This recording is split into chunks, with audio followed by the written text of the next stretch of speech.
एक नया game release हुआ था जिसने गेमर्स को पागल कर दिया था। लेकिन किसी ने सोचा भी नहीं था कि ये गेम असल में नरक का रास्ता है। जांग शियाओ ने एक दोस्त की सलाह पर यह गेम खेलना शुरू किया। सब कुछ ठीक चल रहा था जब तक कि वह एक जाल में फंस गया और उसकी एचपी शून्य हो गई। तभी बग ने काम किया। उसकी चेतना यमराज के शरीर में चली गई, जो नरक का राजा और इस गेम का निर्माता था। डिजिटल दुनिया और आध्यात्मिक अधोलोक के बीच फंसा जांग शियाओ को इस विकृत गेम के राज खोलने होंगे। वास्तव में धीरे धीरे उसे पता चलता है कि गेम में कई रहस्य छिपे हैं और मानवता को बचाना सिर्फ उसी के हाथ में हो सकता है।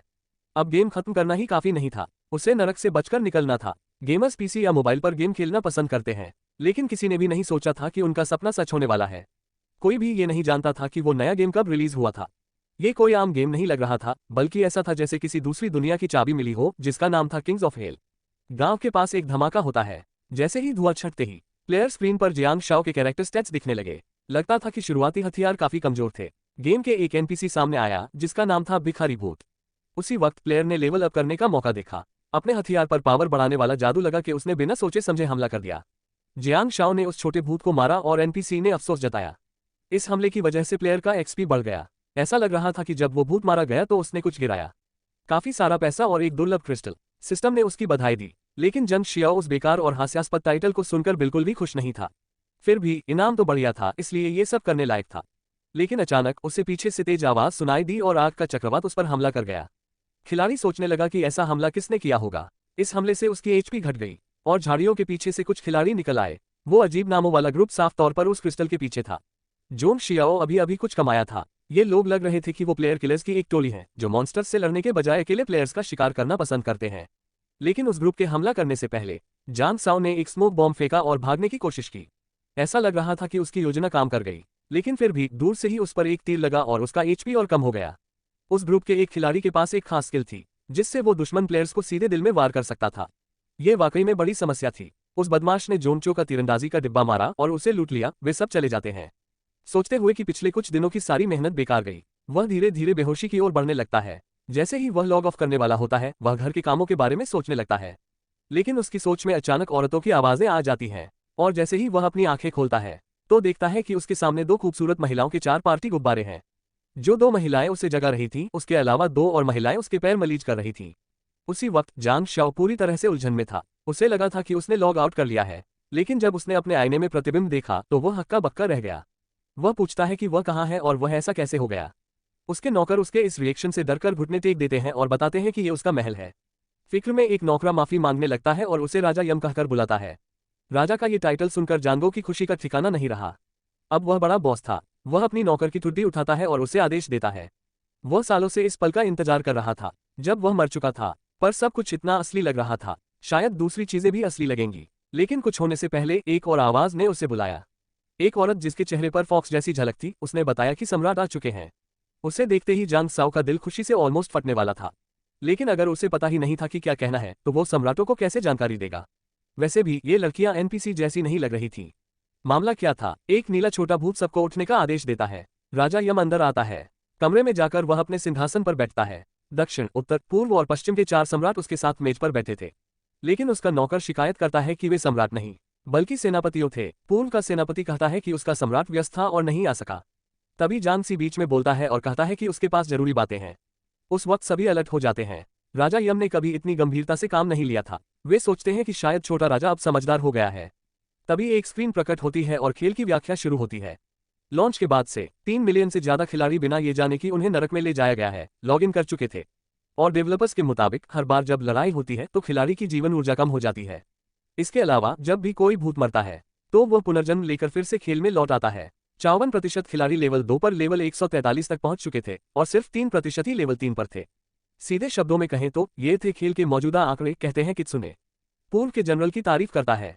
सारांश सुनकर कहा कि और कुछ जोड़ने की जरूरत नहीं है। मीटिंग रूम में एक पल की खामोशी छा गई, जिससे दानव साफ तौर पर नर्वस हो गया। आखिरकार उसकी नजर में राजा का हाल काफी बुरा था, लेकिन यम के दिमाग में जांग शियाओ मायूसी में था। उसने अभी अभी ये पता लगाया था कि ये गेम कोई गेम नहीं था, बल्कि राक्षस और भूत सच में मौजूद थे। तो जिस शरीर में वह अब था, वो असल में नरक के राजा का था। खैर, चूंकि राजा के पास कहने को कुछ नहीं था, तो पूर्व की सेना का जनरल बोलने वाला था। उसकी छुट्टी। लेकिन फिर यम पूछता है कि क्या वाकई वो एनर्जी हार्वेस्टिंग खिलाड़ियों की जान पर कोई खतरा नहीं थी, और आगे पूछता है कि इतने सारे खिलाड़ी कोमा में क्यों चले गए।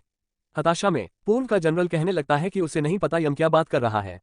वो तो बस आदेश मान रहा था। लेकिन कित्सुने बीच में बोलती है कि खिलाड़ी उसके अधीन थे और वो ये सब चलता नहीं रहने दे सकती। जवाब में वो जनरल कित्सुने पर झपट पड़ता है, ये मानने से इनकार करते हुए कि उसकी जैसी नौकरानी उसकी आवाज उठा सकती है उस पर। लेकिन जैसे ही जांग शियाओ को खतरा महसूस हुआ, जनरल की सारी जानकारी उसके सामने आने लगी, उसकी लेवल, कमजोरियां, सब कुछ। उसी वक्त उसका नौकर भी आगे बढ़ा और दोनों भिड़ गए। कुछ ही सेकंड में जनरल को बिना ज्यादा मेहनत के काबू में कर लिया गया। वो घबरा गया, उसे पता ही नहीं था कि वो इतनी ताकतवर है। लेकिन मारने से पहले जांग शियाओ ने मीटिंग बीच में रोक दी और कहा कि अब बस। हालात बहुत गंभीर थे, उसे आगे क्या करना है इस बारे में सोच समझकर कदम उठाना था। वह चाहता था कि उसे इधर उधर घूमने और भी चीजें जानने का मौका मिला, लेकिन वह कहती है कि अब उसका नहलाने का समय हो गया है। फिर उसे एक गर्म झरने पर ले जाया जाता है जहां उसके सारे नौकर उसका इंतजार कर रहे होते हैं। यहां तक कि नर्क में भी वह यही सोचता रहा कि वह कितना भाग्यशाली है। जैसे ही कित्सुने आती है, वो लड़कियों से कहती है कि उसे नंगा कर दे। वह कहती है कि उसने कड़ी मेहनत की है और अब थोड़ा आराम करने का समय है। उसी वक्त उसकी खूबसूरती से वह चक्कर खा जाता है और बेहोश होने लगता है। जोंग शियाओ उम्मीद करता है कि यह सपना न हो। वह सोचता है कि अगर यह मरणोत्तर जीवन में वह आखिरकार अपनी पवित्रता को अलविदा कह देगा। लेकिन तभी एक सिस्टम नोटिफिकेशन आता है जो उसे स्टैंडर्ड गेम मोड में वापस स्वागत करता है। लू शिंग नए गेम किंग ऑफ हेल के बारे में बहुत उत्साहित होकर बात करता है, लेकिन जांग शियाओ उन फ्री टू प्ले गेम्स पर ज्यादा भरोसा नहीं करता था और अपने दोस्त की चिंता में था। कुछ दिन बाद लू शिंग को कोमा में अस्पताल ले जाया गया। टेस्ट करने के बाद भी विशेषज्ञ कारण समझ नहीं पाए, तो बस इंतजार करने के अलावा कुछ नहीं कर सके। जांग शियाओ ये सुनकर बहुत हैरान है, इसलिए वह खेलने का फैसला करता है। अपने दोस्त को क्या हुआ ये समझने और रहस्य सुझाने के लिए गेम खेल रहा था। अब उसे सब समझ आ गया था। वो गेम नरक के जनरलों ने इंसानों से ऊर्जा चुराने के लिए जाल बिछाया था। जब वो घबराया हुआ था, तभी एक और खिलाड़ी उसके ऊपर से कूद गया। लगता था कि उस लड़की ने सच में अच्छे गेम में निवेश किया था। वो शिकायत करती है कि वो उसके रास्ते में था, लेकिन जल्दी ही फिर दौड़ने लगती है। दो खिलाड़ी उन आग वाले जूतों की कीमत और लड़की की दौलत पर बहस कर रहे थे, लेकिन जांग चाओ के दिमाग में अब सिर्फ वो नजारा था जो उसने देखा था। लड़की उसके ऊपर कूदते ही उसे पकड़ लिया, लेकिन उसके तुरंत बाद वह भी दौड़ने लगा। वह एक जगह टिक नहीं पाया। पहला जंगली लेवल एक मॉन्स्टर सामने आया और उसने उसे बस कुछ ही सेकंड में हरा दिया। उसे जितनी जल्दी हो सके पीच ब्लॉसम वैली पहुंचना था। उस मीटिंग में जो कहा गया था वो अभी भी उसके दिमाग में गूंज रहा था। अगर आत्माएं इकट्ठा हो गईं, तो वे अपने असली शरीरों में वापस नहीं जा सकती थीं। उसने सिस्टम खोलकर लॉग आउट करने की कोशिश की, लेकिन स्क्रीन पर एक एरर मैसेज आ गया। लगता था अब वह ऐसा नहीं कर सकता। उस खेल को छोड़ने का मन था, पर उसके पास एक चाल थी। अगर वो राजा के शरीर में वापस जा पाता, तो शायद ज्यादा जानकारी जुटाकर खेल को इंसानियत के पक्ष में मोड़ सकता था। जंगल से एक आवाज आए। लगता था कोई लड़की कीचड़ के राक्षसों से लड़ रही थी। वो दूर से उसे देख रहा था, उसकी लड़ने की शैली समझने की कोशिश कर रहा था। लड़की राक्षसों पर वार कर रही थी, लेकिन क्योंकि वे कीचड़ से बने थे, जल्दी ही ठीक हो जाते थे। ऐसा लग रहा था कि उसे उनका सामना करना मुश्किल हो रहा था। उनके बारे में फिर भी वो साफ तौर पर अमीर थी, तो अगर वो उसे अपना साथी बना लेता तो बढ़िया रहता। जब वो ये सोच रहा था, तभी उसे हमला कर दिया गया। जोंग शियाओ ने तुरंत बर्फ का क्रिस्टल बुलाया और कीचड़ के राक्षसों की तरफ बढ़ा जो खिलाड़ी को बंदी बनाए हुए थे। अब बेडरूम में किंग यम अपने नौकरानियों के बीच जागता है, साफ तौर पर चिंतित। जब उसे पता चलता है कि सम्राट पहले ही जा चुके हैं, वो गुस्सा हो जाता है, लेकिन नौकरानियों उसे याद दिलाती हैं कि उसने खुद कुछ घंटे पहले ही बैठक खत्म कर दी थी। उलझन में वह समझने की कोशिश करता है कि क्या हो रहा है और उनसे वहीं रहने को कहता है। कुछ गलत लग रहा था, उसका शरीर अजीब महसूस कर रहा था। आखिर क्या हो रहा था? वह एक कीचड़ के राक्षस पर वार करता है और लड़की को आजाद कर देता है। ऐसे दुश्मनों से निपटने का सबसे बढ़िया तरीका था उन्हें जमे रखना और फिर तोड़ना। लड़की हैरान थी कि कोई उसकी रक्षा कर रहा है, लेकिन ऐसा लग रहा था कि बर्फ का असर ज्यादा देर तक नहीं टिकता और जल्दी ही राक्षस फिर से बनने लगे। बिना देर किए वो उससे कहती है कि हट जाए और एक बड़ा बर्फ का क्रिस्टल फेंक देती है। कीचड़ वाले खेत में एक साथ सबको जड़ सड़ा दिया। अगर उसे पहले से ही कमजोरी पता होती तो इतना वक्त नहीं लगाता उन्हें खत्म करने में। जांग शा भी बीच में फंस जाता है। वो पूछती है कि उसने कैसे जाना कि बर्फ के हमले कीचड़ के राक्षसों पर काम करते हैं। खुद को आजाद करते हुए वो कहता है कि उसके पास एक गाइड था जिसने ये बताया था। लड़की को फिर वो किताब याद आती है जो उसने खरीदी थी और पढ़ना भूल गई थी। फिर भी इतने सारे जंगली राक्षसों के बीच उसने कैसे इतना वक्त निकाला कि सारी डिटेल्स याद रख सके। जोंग शाओ उसका सवाल ऐसे जवाब देता है कि उसका सबसे बड़ा उसकी ताकत उसकी याददाश्त है। वो जो कुछ भी पढ़ता है बस एक बार देखने के बाद सब याद रख लेता है। उसी वक्त वो उसकी समझदारी से प्रभावित हो जाती है। फिर वो अलविदा कहता है, उससे कहता है कि बाहर जाकर लड़ने से पहले अपना होमवर्क कर लेनी चाहिए। लेकिन असल में जांग शियाओ के पास एक योजना थी। जब उसने उसका पार्टनर बनने की बात कही तो वो थोड़ा नखरे दिखाता है, पूछता है कि वह उसके लिए कैसे काम आ सकती है। तो वो अपनी दौलत दिखाती है और कहती है कि वो गेम में उसके लिए कुछ भी खरीद सकती है। अपनी बातों से उसे मनाकर वो फिर से उससे कहती है कि उसे अपना पार्टनर बना ले, लेकिन दिल के अंदर वो बहुत गुस्से में थी। किसी अनजान से भीख मांगते हुए सब कुछ सच होने के लिए बहुत अच्छा लग रहा था, तो उसने पूछा कि क्या वो असल में कोई बुरा आदमी है जो ये गेम खेल रहा है। लेकिन अचानक उनके पैरों के नीचे जमीन फटने लगी। एक लाल बिजली आसमान की ओर चली गई, जिससे जंगल के सारे पक्षी उड़ गए। ऐसा लग रहा था कि वो सही समय पर आ गया था। जोंगो ने लड़की का हाथ पकड़ लिया और कहा कि उसके पीछे चलो। एक डंगन अभी अभी सामने आ गया था। उसके पास जो हथियार थे उन्हें देखकर उसे लग रहा था कि इसे क्लियर करने की कोशिश करनी चाहिए। डंजियन के पोर्टल के सामने कुछ और हाई लेवल खिलाड़ी पहले से ही अंदर जाने के लिए इंतजार कर रहे थे, लेकिन वे कुछ कर पाते उससे पहले उन पर केले के छिलके से हमला हुआ, जिससे वे थोड़ी देर के लिए चक्कर खाने लगे। बस इतना ही वक्त था कि ये दोनों फिसलते हुए अंदर घुस गए और पीछे से पोर्टल को अस्थायी रूप से बंद कर दिया। खिलाड़ी गुस्से में थे, ऐसा पोर्टल खोलना आसान नहीं होता। फिर भी घबराने की जरूरत नहीं थी, बस उन्हें दोनों के बाहर आने का इंतजार करना था। लेकिन अगर वे सारे खजाने पकड़ने में कामयाब हो गए तो ये बात समस्या ये थी कि शुरुआत वाले गांव के पास 5 तरह के डंजन्स थे। हिम्मत, ताकत, तेजी, कौशल और किस्मत। पहले 4 को साफ करना काफी आसान था, लेकिन किस्मत वाला डंजन्स पूरी तरह खिलाड़ी की किस्मत पर निर्भर करता था। ऊपर से हर डंजन्स के अंदर के मॉन्स्टर्स की अलग अलग विशेषताएं थीं, और उन्हें हराने के लिए तुम्हें उल्टी विशेषता से हमला करना पड़ता था, भले ही कभी कभार तुम्हारे पास किसी मॉन्स्टर के खिलाफ सही विशेषता हो। टावर को क्लियर करने के लिए तुम्हें 3 अलग अलग तरह के दुश्मनों से निपटना पड़ता था। ज्यादातर शुरुआती हथियारों में कोई खास गुण नहीं थे, इसलिए बाकी खिलाड़ी बस इंतजार कर सकते थे कि जो भी अंदर जाएगा वो फेल हो जाए। जैसे ही वो पोर्टल से अंदर आया, उसके सामने एक धातु का मॉन्स्टर आ गया। ये उसकी पहली बार थी जब उसने इतने लेवल का कोई मॉन्स्टर देखा था। वो काफी प्रभावित हुई। जोंग शियाओ ने डेंगॉन क्लियर करने का तरीका समझाना शुरू किया। इतना कहकर उसने अपनी तैयारी पूरी की और वो हमला करने के लिए आगे बढ़ा। आग की तलवार का इस्तेमाल करते हुए उसने मॉन्स्टर को एक ही वार में पिघला दिया। उस कलाकृति की ताकत देखकर सब हैरान रह गए। दूसरा पहला जो प्रकट हुआ वह एक धरती प्रकार का राक्षस था। वह अपनी साथी की ओर मुड़ा और थंडरवाइन नामक एक वस्तु मांगी। उसने उसे फेंका जो सीधे राक्षस को लगा। उस हमले में लकड़ी की शक्ति थी जो धरती प्रकार के राक्षसों के लिए जहरीली थी। दूसरे को हराने के बाद वे तीसरे दुश्मन का इंतजार करने लगे, लेकिन उससे पहले कि वे कुछ समझ पाते, जानगो अचानक अपने आप को जमे हुए पाया।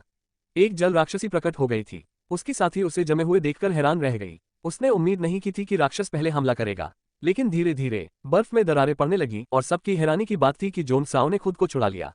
उसकी कवच में धरती का गुण था, तो ऐसा लग रहा था कि किस्मत सच में उसके साथ थी। उसने डियोनिस के जरूरी क्रिस्टल पर जोरदार मुक्का मारा। एक भूत प्रकट हुआ जिसने बताया कि वे भाग्य के पेड़ को सफलतापूर्वक पूरा कर चुके हैं और उन्हें 1500 एक्सपी मिल चुके हैं।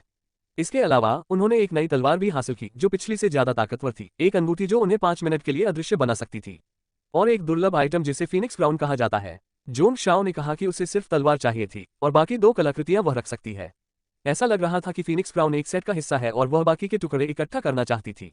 लड़की फिर अपने हथियार खोलती है ताकि अपने स्टेटस पॉइंट्स बढ़ा सके। वह उससे सवाल करता है कि उसने सारे पॉइंट्स हिम्मत में क्यों लगाए हैं, तो वह कहती है कि वह हमेशा ऐसा ही करती आई है। ऐसा लग रहा था कि उसे लेवल अप के नियम समझाने पड़ेंगे। सभी खिलाड़ी 100 एक्सपी से शुरू करते हैं और लेवल अप के लिए हमेशा 0.5 की जरूरत होती है। तुम्हारे मौजूदा पॉइंट्स का गुना। उदाहरण के लिए लेवल 2 तक पहुंचने के लिए तुम्हें 50 पॉइंट्स चाहिए और लेवल 3 के लिए 75। 6 तरह के स्टैट्स होते हैं। पहला है साहस। 1 पॉइंट साहस से हमला, एचपी और डिफेंस में 5 का इजाफा होता है। दूसरा है जीवन शक्ति, 1 पॉइंट से 50 एचपी मिलते हैं। तीसरा है ऑरा या मना, जो शुरू में तुम्हें 10 पॉइंट्स का मैजिक रेजिस्टेंस देता है। चौथा है चुस्ती, 1 पॉइंट से 3 अटैक बढ़ता है। पांचवा है डिफेंस, 1 पॉइंट से 20 एचपी, 20 डिफेंस और 5 10 पॉइंट्स मिलते हैं। और आखिरी है यम, जो एक तरह का आकर्षण होता है। यह आपके बॉस आइटम मिलने के चांस बढ़ाता है और इसे हर 10 लेवल पर ही एक्टिवेट किया जा सकता है। हर प्लेयर को लेवल अप पर 3 पावर पॉइंट्स मिलते हैं, जिनसे वे अपनी खासियतें अपग्रेड कर सकते हैं, लेकिन ये पॉइंट्स रिफंड नहीं होते, इसलिए इन्हें इस्तेमाल करने से पहले सोच समझकर प्लान बनाना जरूरी है। जैसे कि अगर आप अपनी स्ट्रेंथ तो मैक्स कर लेते हैं लेकिन स्पीड नहीं बढ़ाते तो दिक्कत होगी। लड़की इस सारी बातों से बहुत कंफ्यूज हो जाती है, इसलिए जान शियाओ और समझाने की कोशिश छोड़ देता है। उसी बीच वो अपनी पॉइंट्स बांटने की रणनीति खुद बनाता है, खासकर हिम्मत, ताकत और फुर्ती पर ध्यान देते हुए। फिर अपडेट्स गेम स्क्रीन पर दिखने लगते हैं और अब सब कुछ बिल्कुल तैयार था। उसकी पार्टनर भी खत्म करती है और शेखी मारती है कि उसके अटैक और डिफेंस ज्यादा बढ़िया थे। इसके बाद वे डंजियन से बाहर निकलते हैं, लेकिन अचानक एक घात लग जाता है। वे डंजियन छोड़ते हैं और कुछ खिलाड़ी उन पर हमला करने लगते हैं ताकि उनसे लूटपाट कर सकें, लेकिन अब वे कहीं ज्यादा मजबूत थे। जांग सियाओ जल्दी से 2 लोगों का हथियार छीन लेता है और अपनी तलवार वापस रख देता है। वे हैरान थे कि उन्होंने डंजन साफ कर लिया और लेवल अप भी कर लिया। हताशा में उनमें से एक मुड़कर मदद के लिए चिल्लाया, लेकिन तीसरा तो पहले ही भाग चुका था। जोंग शियाओ का इरादा दूसरों पर हमला करने का नहीं था, लेकिन अब वह खुद को रोक नहीं पाया। बिना सोचे समझे दुश्मन खिलाड़ी अपनी जान बचाने के लिए कांपते हुए भागे, लेकिन वह उन्हें इतनी आसानी से भागने नहीं देने वाला था। उसने ये मौका लिया अपने साथी को दिखाने का कि तलवारबाज के लिए स्पीड में लेवल अप करना कितना जरूरी होता है। बस कुछ ही सेकंड में उसने दोनों को एक साथ गिरा देता है। फिर जोंग शाओ दोनों को समझाता है कि दूसरों पर हमला नहीं करना चाहिए। वे माफी मांगते हैं और हमारा दयालु हीरो लड़कों को छोड़ देता है। इस बीच शाओलू हैरान रह जाती है। जोंग शाओ पूछता है कि क्या वह उसकी साथी बने रहना चाहती है या अकेले जाएगी। वह कहती है कि अगर कोई दिक्कत नहीं है तो वह उसके साथ ही रहना चाहती है। उसके जवाब से वह तुरंत तैयार हो जाता है और पीच वैली की ओर चल पड़ता है। जब उसे एहसास होता है कि उसने उसकी तरफ ध्यान नहीं दिया, तो वह नाराज हो जाती है और अपनी एक ताकत सक्रिय कर लेती है। उपकरण की चीजें। अब उसने दौड़ने में मदद के लिए कुछ ज्यादा टाइट पहना था। एक गियर का टुकड़ा जिसे फैंटम ड्रैगन कहते हैं, जो खिलाड़ी की स्पीड बढ़ा सकता है। आदमी होने के नाते वह अपनी नजरें नहीं हटा पाया। वह उस युवा लड़की की खूबसूरती से सच में प्रभावित था, और उसने वो कपड़े जानबूझकर चुने थे। उसे पता था कि कोई भी लड़का जो उसे देखेगा उसका असर जरूर होगा। लेकिन उसने ये दिखाने की बजाय पूछा कि उसने हत्यारे का आउटफिट क्यों चुना जबकि वह तलवारबाज थी, जिससे लड़की चौंक गई। उससे कुछ कहने से पहले ही और ज्यादा शर्मिंदा होकर वो उसके आगे चलने लगी ताकि वे चल पाए। जोन सियो ने देखा कि वो परेशान है। अगर वो पुराने समय का वह होता तो जरूर इसका जाल में फंस जाता। लेकिन जब से वह राजा के शरीर में आया था, उसने इतनी खूबसूरत लड़कियों को देखा था कि अब उसे आदत हो गई थी। दौड़ते हुए वे बातें कर रहे थे। ऐसा लग रहा था कि सब पीच वैली की तरफ जा रहे थे क्योंकि वहां एक नया गेम इवेंट था। वे सूरज डूबने से पहले वहां पहुंच गए और थोड़ा नजारा देखा। शाओलू सीधे लड़ाई में कूदना चाहता था, लेकिन जोन शियाओ के पास एक और तरीका था। इस इवेंट की वजह से ऊंचे लेवल के खिलाड़ी पूरे घाटी में छुपे हुए हो सकते थे। वो कहती थी कि उनके पास पहले से ही काफी आइटम्स हैं, इसलिए चिंता करने की जरूरत नहीं। अगर जरूरत पड़ी तो वो बस ये देख लेती कि कोई दुकान नजदीक है या नहीं। जब उसने देखा कि एक दुकान पास में ही है तो वो बहुत खुश हुई। जोन शियाओ की जो योजना थी वो काम कर गई। जब वे वहां पहुंचे तो उन्होंने कहा कि कुछ चीजें खरीदनी है और दुकान का सामान दिखाने को कहा। दुकानदार ने जल्दी से 2 अलमारियां खोली और सारे आइटम्स दिखा दिए जो उसके पास थे। वो चीजें तो कमाल की थीं, लेकिन कीमतें बेतुकी ढंग से ज्यादा थीं। वो विक्रेता बिल्कुल भी खुश नहीं था जब उसने उन्हें कीमतों के बारे में बात करते सुना। जोन शाओ उससे जबरदस्त तरीके से दाम कम करने की कोशिश करता है, लेकिन जब वे देखते हैं कि शाओ के गेम खाते में कितना पैसा है, तो दोनों पूरी तरह हैरान रह जाते हैं। गेम स्क्रीन पर एक सूचना आती है कि इवेंट शुरू हो रहा है और खिलाड़ी बहुत उत्साहित हो जाते हैं क्योंकि वहां दुर्लभ आइटम्स और डबल पॉइंट्स मिलने वाले हैं। आसमान अंधेरा हो जाता है और भूकंप आने लगता है। जमीन के अंदर से पूर्वी जनरल निकलता है। वे तैयार हो जाते हैं, हमले की सोच रहे थे, इनाम के बारे में सोचते हुए। लेकिन जनरल के एक ही वार में पूरा ग्रुप खत्म हो गया। उनकी एचपी एकदम से 0 हो गई। सब हैरान थे कि उनके साथी एक ही वार में हार गए, और जब तक वे संभल पाते उन्हें भी वार लग गया। लॉन्ग और मिड रेंज वाले खिलाड़ी लड़ाई में कूद पड़े। अगर वे दूर रह पाते तो शायद उसे गिरा पाते, लेकिन जनरल ने अपनी कुल्हाड़ी फेंकी और फिर भी उन्हें हिट कर दिया। वह बहुत ज्यादा ताकतवर था, वे पक्का हारने वाले थे। लड़की रोने लगी। देखते हुए दुश्मन की ताकत देख सब पीछे हटने लगे। जनरल जमीन पर मुक्का मारता है, जिससे एक झटका पैदा होता है जो भाग रहे कई खिलाड़ियों को टक्कर मारता है। उसे इससे ज्यादा खुशी नहीं हो सकती थी, लेकिन तभी एक गोला उसके पैरों के बीच लुढ़कता है और वो जम सा जाता है। शाओलू ने बाकी खिलाड़ियों को भागने का वक्त दिला दिया था। वे मौका पकड़कर फिर से दौड़ने लगे। कुछ ही सेकंड में राक्षस बर्फ की दीवार तोड़ देता है, लेकिन ठीक उसके बाद ऊपर से कई आग के हमले उसके ऊपर आते हैं और उसके ऊपर से एक खिलाड़ी आता है जो सीधा वार करता है। बाकी खिलाड़ी भी शुरू हो जाते हैं। हड़ताल देख के उम्मीद की एक किरण सी जगी। खिलाड़ी का कवच बहुत जबरदस्त था। गेम में इसकी कीमत 1 लाख से ज्यादा सोने के सिक्के थी। ऐसा कुछ करीब से देखना सच में एक सपना जैसा था। अनॉइंटेड जो फंदे में फंस चुका था, जनरल शिकायत करने लगा, लेकिन जांग शाह तैयार था और जानता था कि इसे जितनी जल्दी हो सके खत्म करना है। फिर उसने उस राक्षस पर कई वार किए। जो कॉम्बो वह इस्तेमाल कर रहा था वो गेम के अंदर एक तरह का क्रिटिकल कॉम्बिनेशन था। सब लोग दंग रह गए। ये एक हाई लेवल टेक्निक थी। ये जनरल पर उसका 10वां कॉम्बो था। भले ही वो हाई क्वालिटी इक्विपमेंट इस्तेमाल कर रहा था, उसकी टिकाऊपन 30 में से 24 रह गई थी। मॉन्स्टर मुस्कुराया और एक स्किल एक्टिवेट की जिससे उसके एचपी लॉस रुक गया। उसने खिलाड़ी पर वार किया और कहा कि अब उसकी बारी है मजा लेने की। जोन चिया को पीछे फेंक दिया गया और उसकी जिंदगी का 20% हिस्सा कम हो गया। भीड़ खुश हुई जब उन्होंने देखा कि हमले की ताकत का 70% ब्लॉक हो गया। लेकिन फिर भी लड़ाई खतरनाक होती जा रही थी। अचानक उसे कुछ जानकारी याद आई। जब वो राजा के शरीर में था उसने जनरल की कमजोरी देखी थी, तो अब वक्त था पता लगाने का कि वो जानकारी सही है या नहीं। जनरल फिर बेरहम हमला करता है, और जब जियांग शियाओ उस हमले को सहता है उसका एचपी आधे से भी कम हो जाता है। अगले हमले के लिए कूल डाउन टाइम 5 सेकंड था, जिसे वो अपने फायदे के लिए इस्तेमाल करने वाला था। जल्दी ही दानव जीत का जश्न मनाता है क्योंकि उसका विरोधी काफी दूर था जिससे वो अपनी ताकत वापस ले सके। आसपास के खिलाड़ी घबरा उठते हैं। अगर वो हार गया तो वे सब मुसीबत में पड़ जाते। जोन शियाओ लगातार आगे बढ़ता रहा। 3 सेकंड के निशान पर हथियार बदल दिया। जनरल सतर्क हो गया, ये उम्मीद नहीं कर रहा था कि उसने हथियार बदला। अब सिर्फ 2 सेकंड बाकी थे और वो अगले हमले की तैयारी कर रहा था। लेकिन आखिरी पल में जांग शियाओ ने अपने हथियार की ताकत एक्टिव की और जनरल के कमजोर हिस्से पर वार किया, जिससे वो राक्षस घुटनों के बल गिर पड़ा। उसके आंखों में गुस्सा और उलझन साफ दिख रही थी। वो तलवार खिलाड़ी की गति को 100% तक बढ़ा सकती थी। एक सिस्टम मैसेज आया, बधाई देते हुए। उसकी नई कामयाबी पर सब उसे बधाई देने लगे और सब बॉस की हार का जश्न मनाने लगे। लेकिन उसे कुछ शक हुआ। उनके लिए उसकी कमजोरी जानना सामान्य बात नहीं थी, इसलिए वो फिर से जोन शियाओ के पीछे आएगा। उसी वक्त उसे पछतावा हुआ। अगर ये बात राजा तक पहुंच गई तो उसकी तबीयत खराब थी। फिर उसने अपनी साथी का हाथ पकड़कर उसे दूर खींच लिया। लड़की थोड़ी उलझन में थी, लेकिन उसे कुछ तो करना था। जोन शियाओ को एक शांत जगह ढूंढनी थी ताकि वो अपनी एचपी वापस कर सके। वह अपना कवच उतारने लगा और काओ की बात सुनने लगा। शिकायतें थीं, लेकिन उसके पास समझाने का वक्त नहीं था। उसे चाहिए था कि वह वही करे जो वह कह रहा था। जैसे ही वह खत्म हो जाए उसे इस घर को फोन करना था। उसे जानना था कि हालात कैसे हैं। इतना कहकर वो युवक उसकी तलवार पकड़ता है और अपना खुद का एचपी खत्म कर देता है। तलवार जमीन पर गिर जाती है और शाओलू साफ तौर पर हक्का बक्का रह जाता है। अब उसे समझ आ गया कि जो दर्द वह महसूस कर रहा था वो उसकी आध्यात्मिक ऊर्जा का खत्म होना था। कुछ ही सेकंड में वह वापस राजा यम के शरीर में आ जाता है।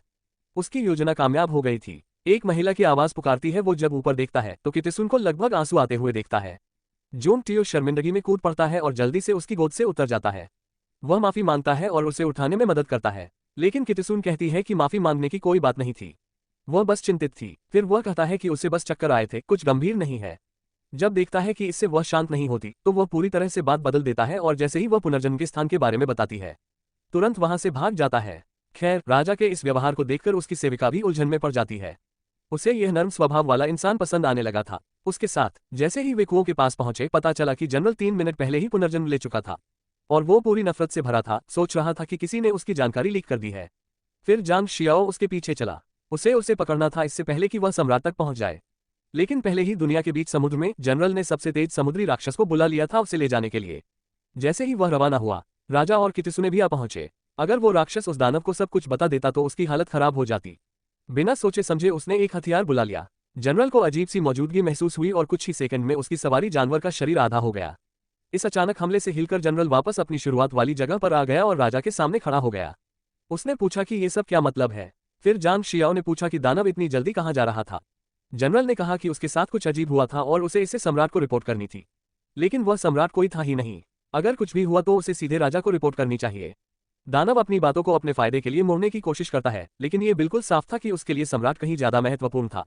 उसी वक्त कित्सुने उससे आवाज लगाता है, लेकिन वह और वक्त गंवाना नहीं चाहता था। वह बस जाना चाहता था। जोंग शाओ अपनी समस्याओं को एक बार में सुझाने का मौका देखता है और यम का हथियार बुलाता है।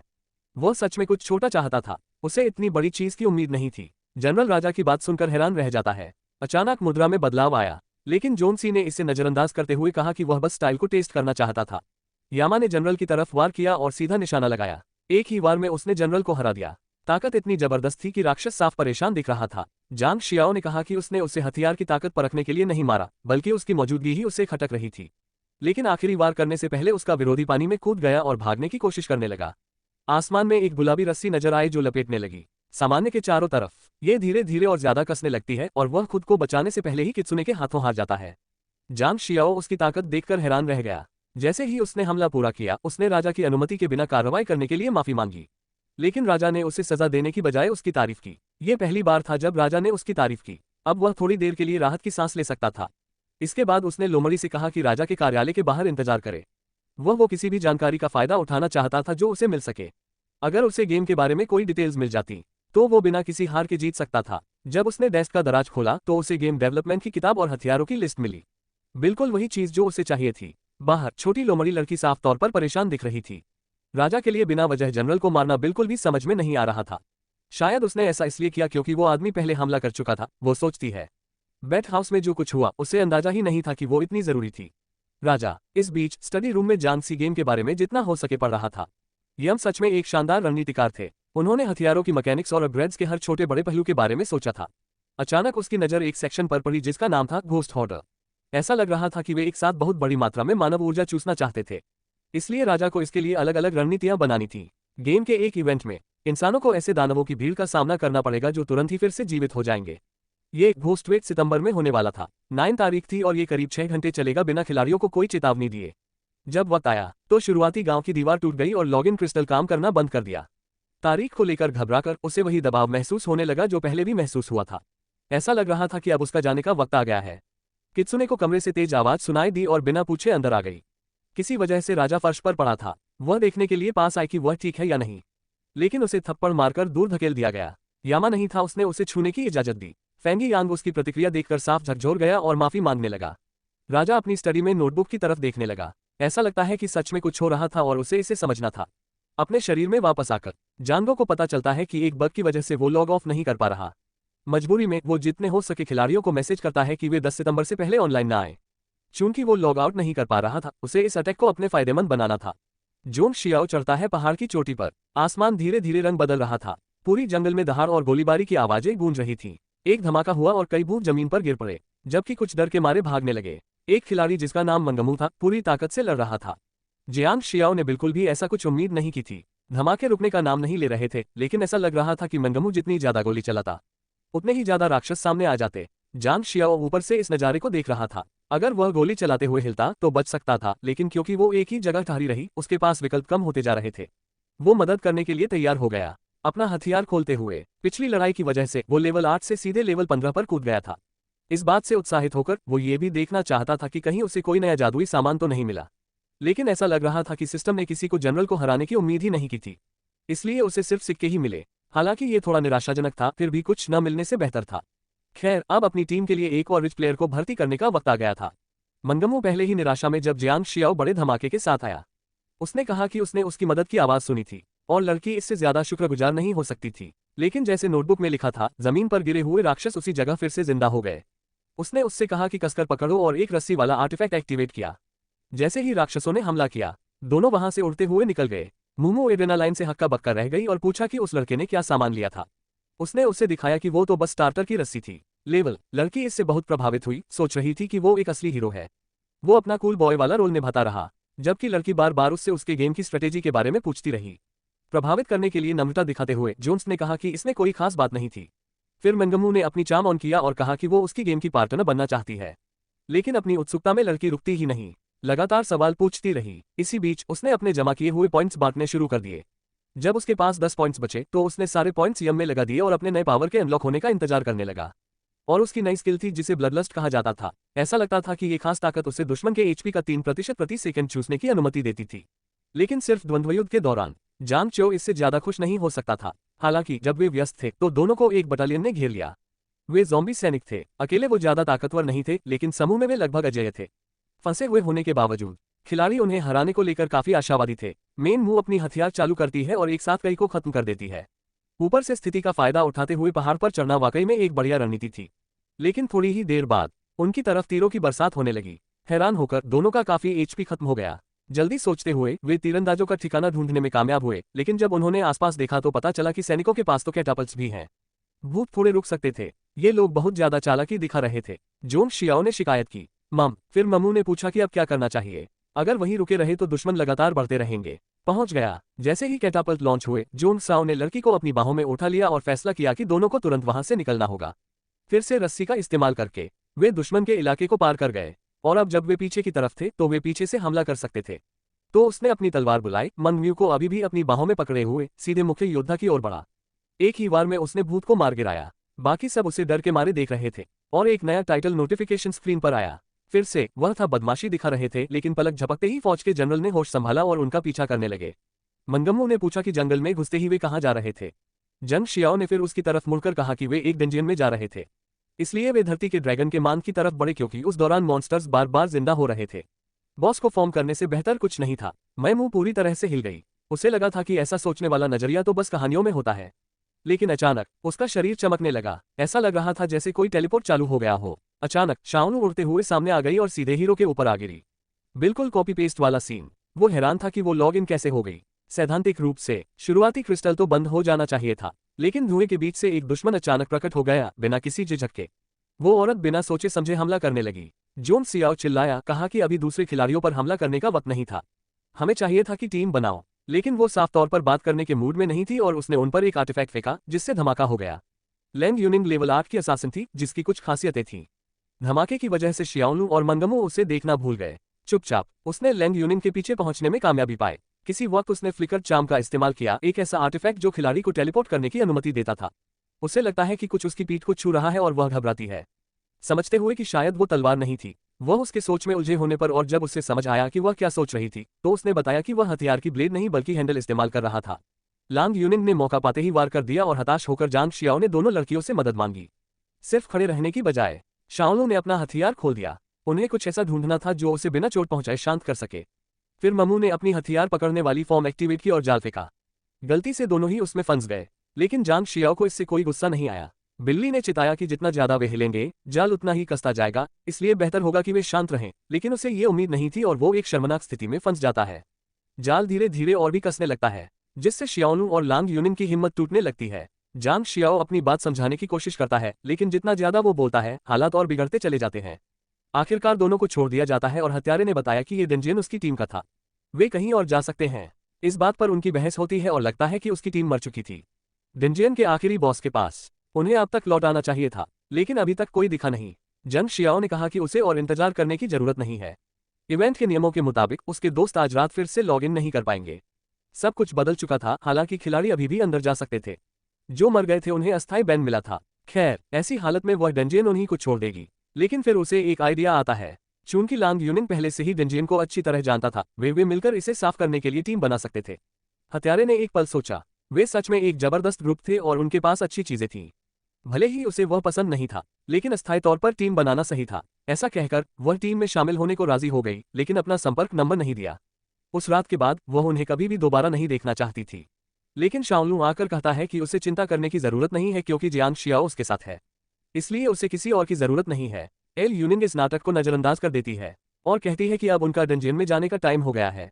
वो आगे चलती है और दोनों पीछे रहकर गपशप करने लगते हैं। ऐसा लग रहा था कि शाओलू को उसका टाइप ज्यादा पसंद नहीं आया। वो असासिन के पीछे चलती है और मंगमू मुख्य किरदार का मजाक उड़ाने लगता है। डेंजियन के अंदर ही जोंग शियाओ काली बालों वाली लड़की से पूछता है कि क्या उसने वो नंबर कॉल किया जो उसने दिया था। वो जवाब देती है कि उसकी बहन ने फोन उठाया था, लगता है कि वो कुछ दिनों से ऑनलाइन था। अगर उसने ऐसे ही चलता रहा तो वो एम्बुलेंस बुलाने वाली थी। वो सच में चाहता था कि वो कर सके, ऑफलाइन होना था, लेकिन दुर्भाग्यवश बग की वजह से वह नहीं हो पाया और वह उसे ये बात समझा भी नहीं सका।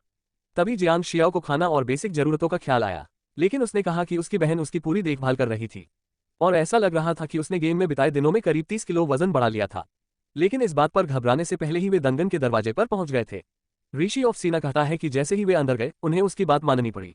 चूंकि वो पहले ही दुरुस्ताना जानती थी, उसने रास्ता दिखाया। जो कुछ उसने कहा उस पर सबकी प्रतिक्रिया मजाकिया तरीके से उलझन भरी थी।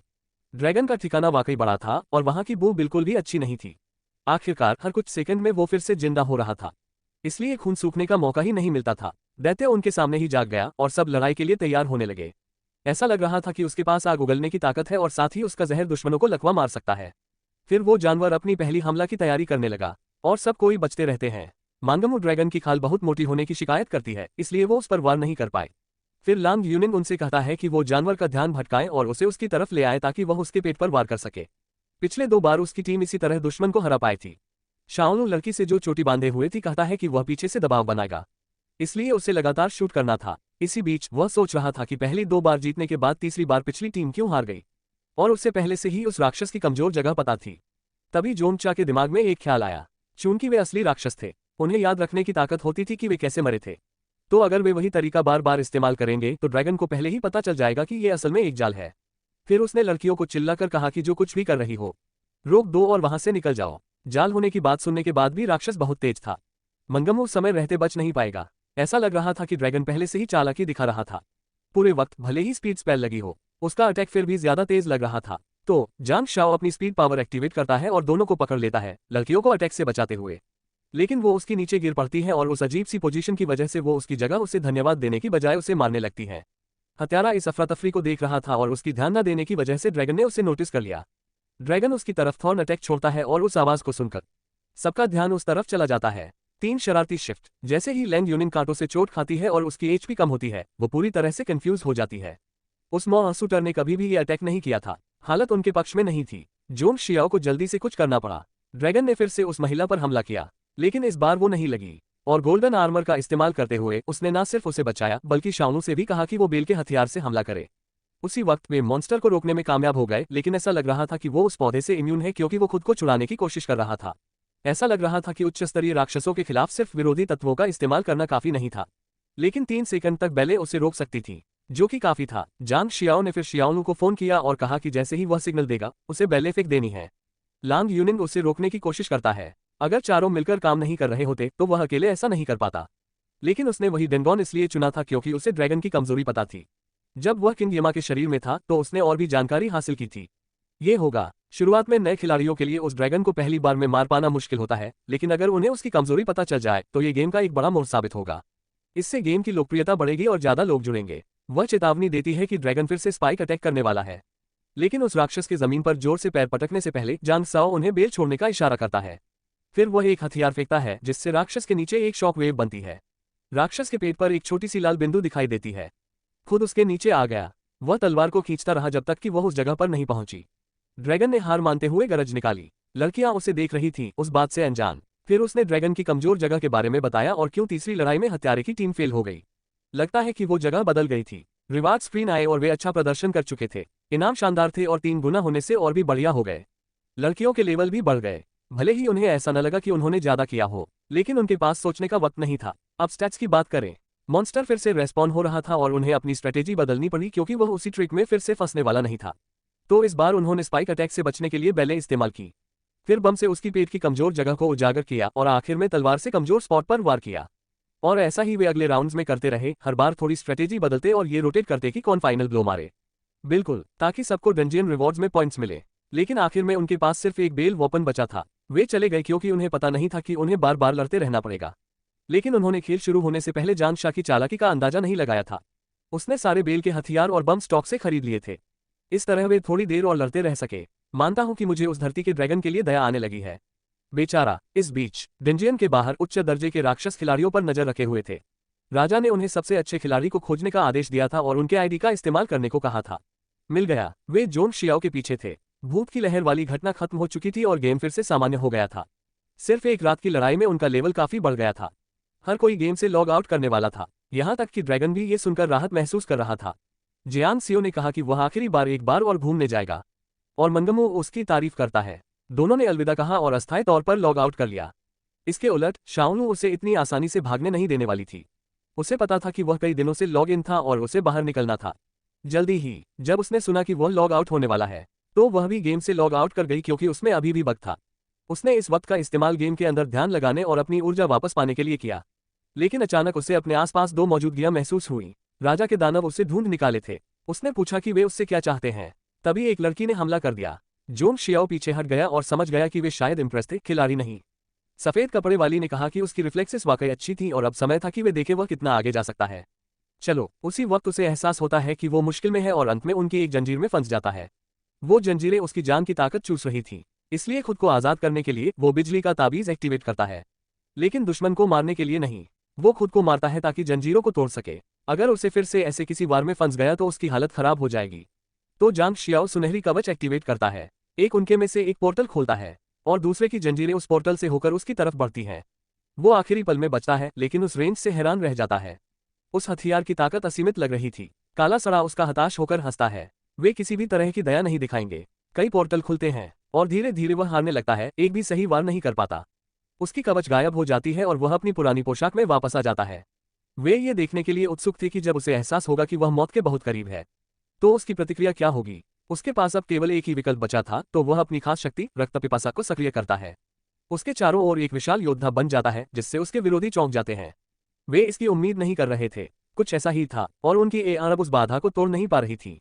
जांग शाह अब सच में लड़ने के लिए तैयार था। खून की प्यास की वजह उस सफेद भूत को समझ आए। ये वाकई खतरनाक ताकत थी। उसने तलवार से उस पर हमला किया, लेकिन कोई असर नहीं हुआ और भूत बिना किसी रोक के उस बाधा से गुजर गया।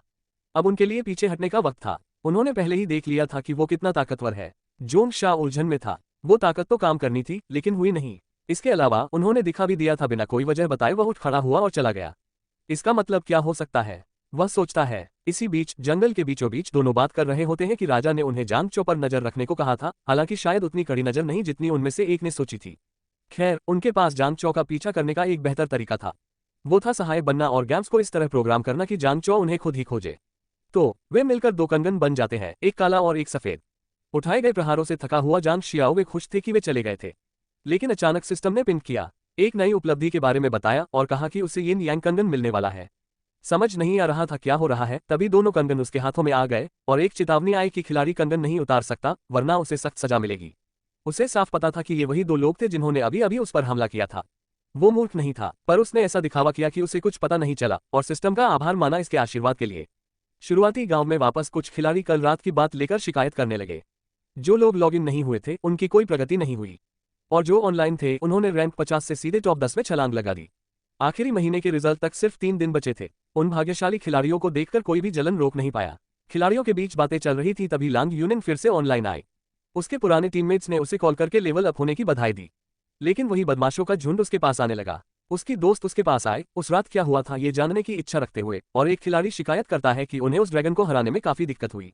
एल यूनियन फिर कहता है कि उन्हें दिक्कत इसलिए हुई क्योंकि ड्रैगन ने उनकी चाल समझ ली थी। जिन डैशो तब पूछता है अगर ड्रैगन इतना चालाक था तो उन्होंने उसे इतने बार कैसे हराया। उस हत्यारे ने फिर कहा कि एक खिलाड़ी ने उस दानव की कमजोरी पकड़ ली थी, तो भले ही वो चाल ड्रैगन को पता थी फिर भी समहाउ उसने उसे हरा दिया। भाग हट। वे उसकी हंसी उड़ाने लगे क्योंकि उन लोगों को ये बात समझ नहीं आई। आखिरकार उन्हें लगता था कि वे सबसे बेहतर हैं। फिर उसकी दोस्त ने उसकी बात का बचाव किया। सच में मर्द बहुत बुरी सोच वाले होते हैं। उसकी दोस्त का बॉयफ्रेंड माहौल बदलने की कोशिश करता है और कहता है कि लांग यूनी का लेवल बढ़ना टीम के लिए भी अच्छा था। साथ ही रैंकिंग कैलकुलेशन सीजन आ रहा था तो उन्हें भी जल्दी से लेवल अप करना था। ये सुनकर बॉस साफ परेशान दिखा। अगर वे जल्द ही लेवल अप नहीं करते तो वे सक्षम नहीं होंगे खेल के उस स्टेज को छोड़ दो। वो बर्बर लड़का अपनी बात पर थोड़ा पछताता है जब वो आदमी उसकी प्रतिक्रिया देखता है। इसी बीच बाकी दो लोग गपशप करते हैं, ये समझने की कोशिश करते हैं कि वे अगले लेवल तक पहुंचने के लिए इतने बेताब क्यों थे। अफवाहों से पता चला था कि जब कोई लेवल 18 तक पहुंचता है तो एक बड़ा इनाम इंतजार कर रहा होता है और जो सबसे पहले वहां पहुंचेगा वो ट्रिलियनेयर बन जाएगा। बॉस उससे कहता है कि ये बात किसी को मत बताना, लेकिन वो उसकी सबसे अच्छी दोस्त थी इसलिए उसने सोचा कि बात करना ठीक है। लेकिन अगर ऐसी कोई बात क्या ये सच में मौजूद था और उन्होंने इसके बारे में कैसे पता लगा लिया। बातों के बीच में अचानक गेम का स्क्रीन खुल गया। गेम में एक नई हंट शुरू हुई थी और जो भी सबसे पहले इसे हरा देगा उसे बड़ा इनाम मिलेगा। वो दोनों और ज्यादा उत्साहित हो गए। ये बिल्कुल वो पल था जिसकी उन्हें जरूरत थी। दोनों लड़कियां आगे निकल गईं, पीछे लड़के रह गए, लेकिन किसी ने सोचा भी नहीं था कि लड़के असल में दोनों खिलाड़ियों को धोखा देने की साजिश रच रहे थे ताकि इनाम खुद अपने पास रख सकें। उसी वक्त सबका जोश चढ़ गया। दूर से जियांग शियाओ सब कुछ देखता हुआ और सोचता है कि वो हत्यारा आखिर उन बेवकों के साथ कैसे फंस गया।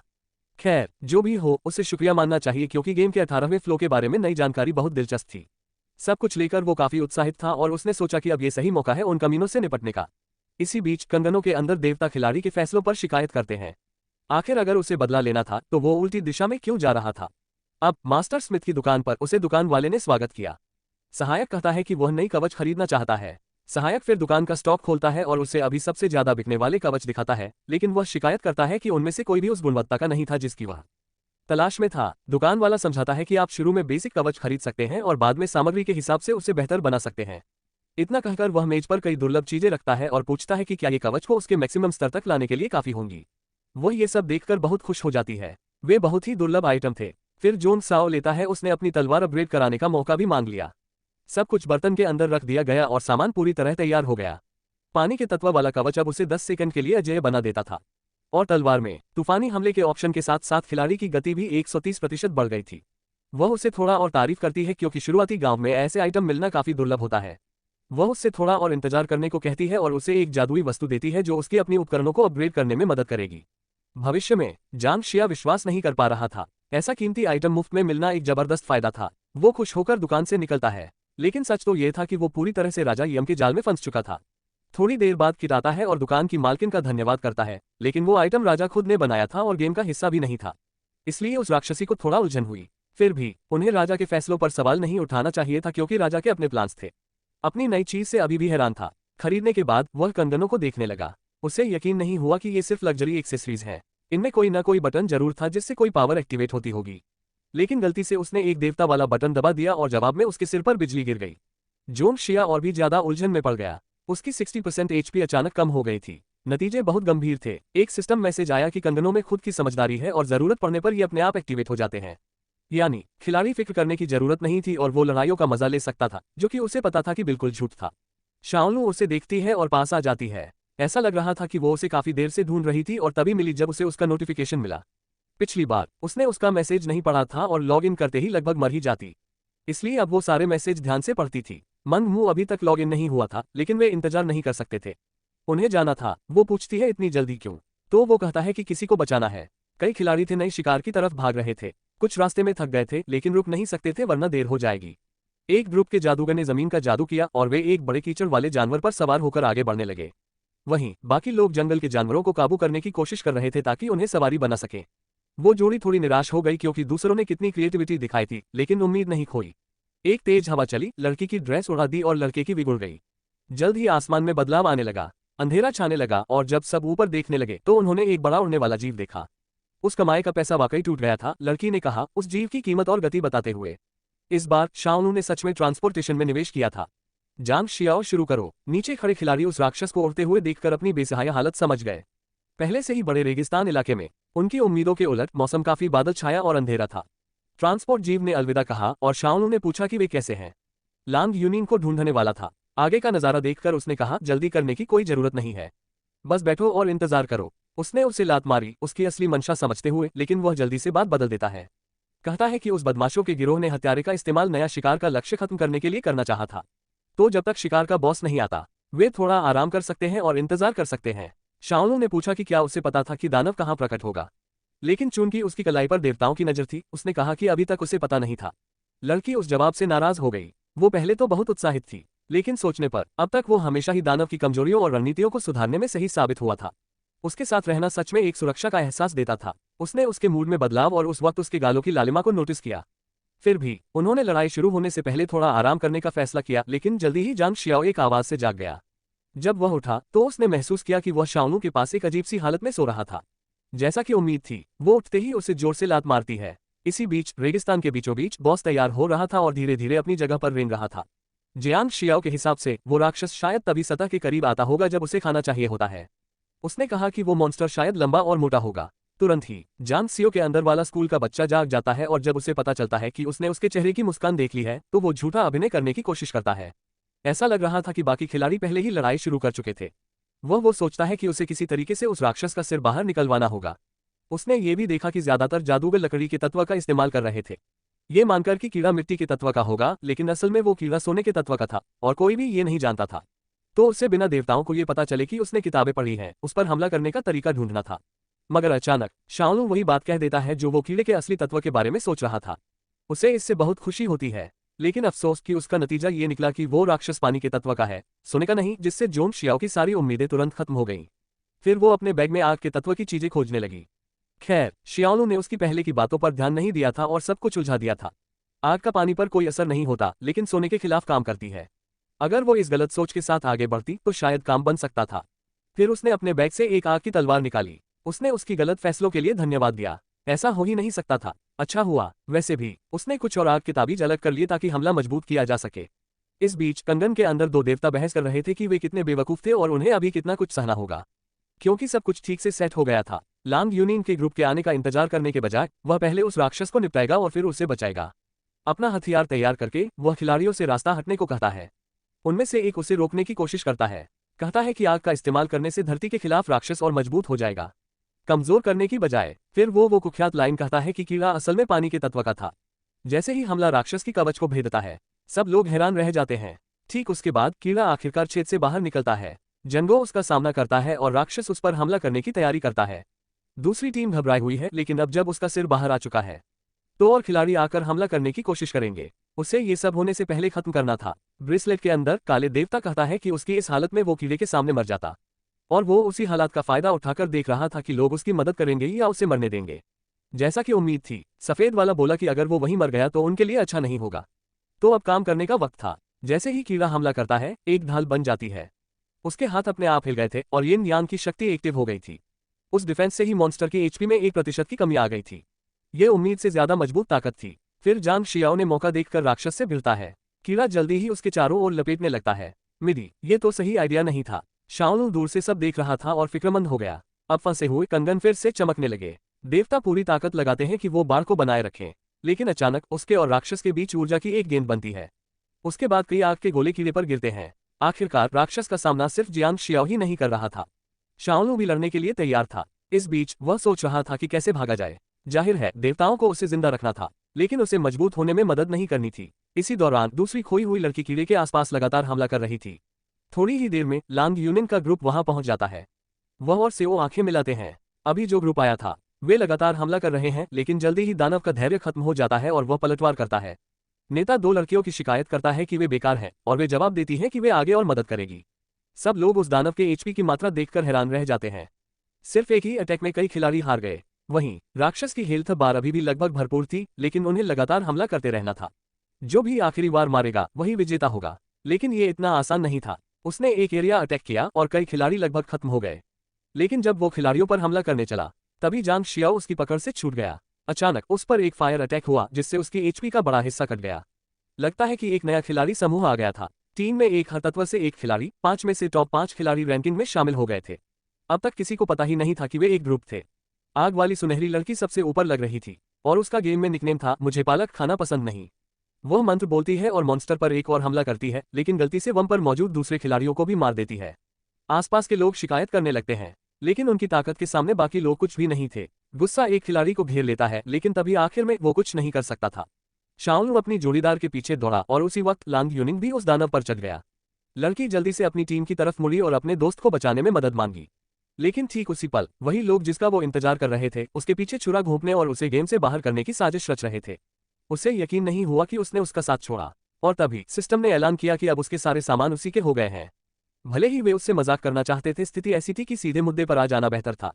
उन्हें इस हड़बड़ी का फायदा उठाकर लांग यूनिंग की चीजें भी लेनी थी। इसी बीच हमले जारी रहे और शाओलू को चोट लग गई, लेकिन जैसे ही वह गिरने वाली थी जांग शियाओ ने उसे पकड़ लिया। उसने पूछा कि वह कैसे बचकर निकला, और ऊपर से निकलने के बजाय उसने कीड़े से बचने के लिए जमीन में बने छेद का इस्तेमाल किया। आखिरकार हत्यारे ने उन्हें पकड़ ही लिया और पूछा कि वे दोनों वहां क्या कर रहे हैं। लेकिन अचानक दो खिलाड़ी पीछे से हमला किया गया। ऐसा लग रहा था कि लोमड़िया आखिरकार अपनी चाल दिखा रही थी, लेकिन तलवारबाज इसे आसानी से नहीं छोड़ने वाला था और उसने दोनों को नीचे गिरा दिया। बाकी तीन लोग जो वहां बचे थे समझ नहीं पाए कि वह हत्यारे की क्यों रक्षा कर रहा था। हालांकि जंग शियाओ पहले ही उनसे निपट चुका था और इस बार भी इसे जाने नहीं देने वाला था। जब उन लोगों ने असल में उसे पहचाना तो वे सब घबरा गए।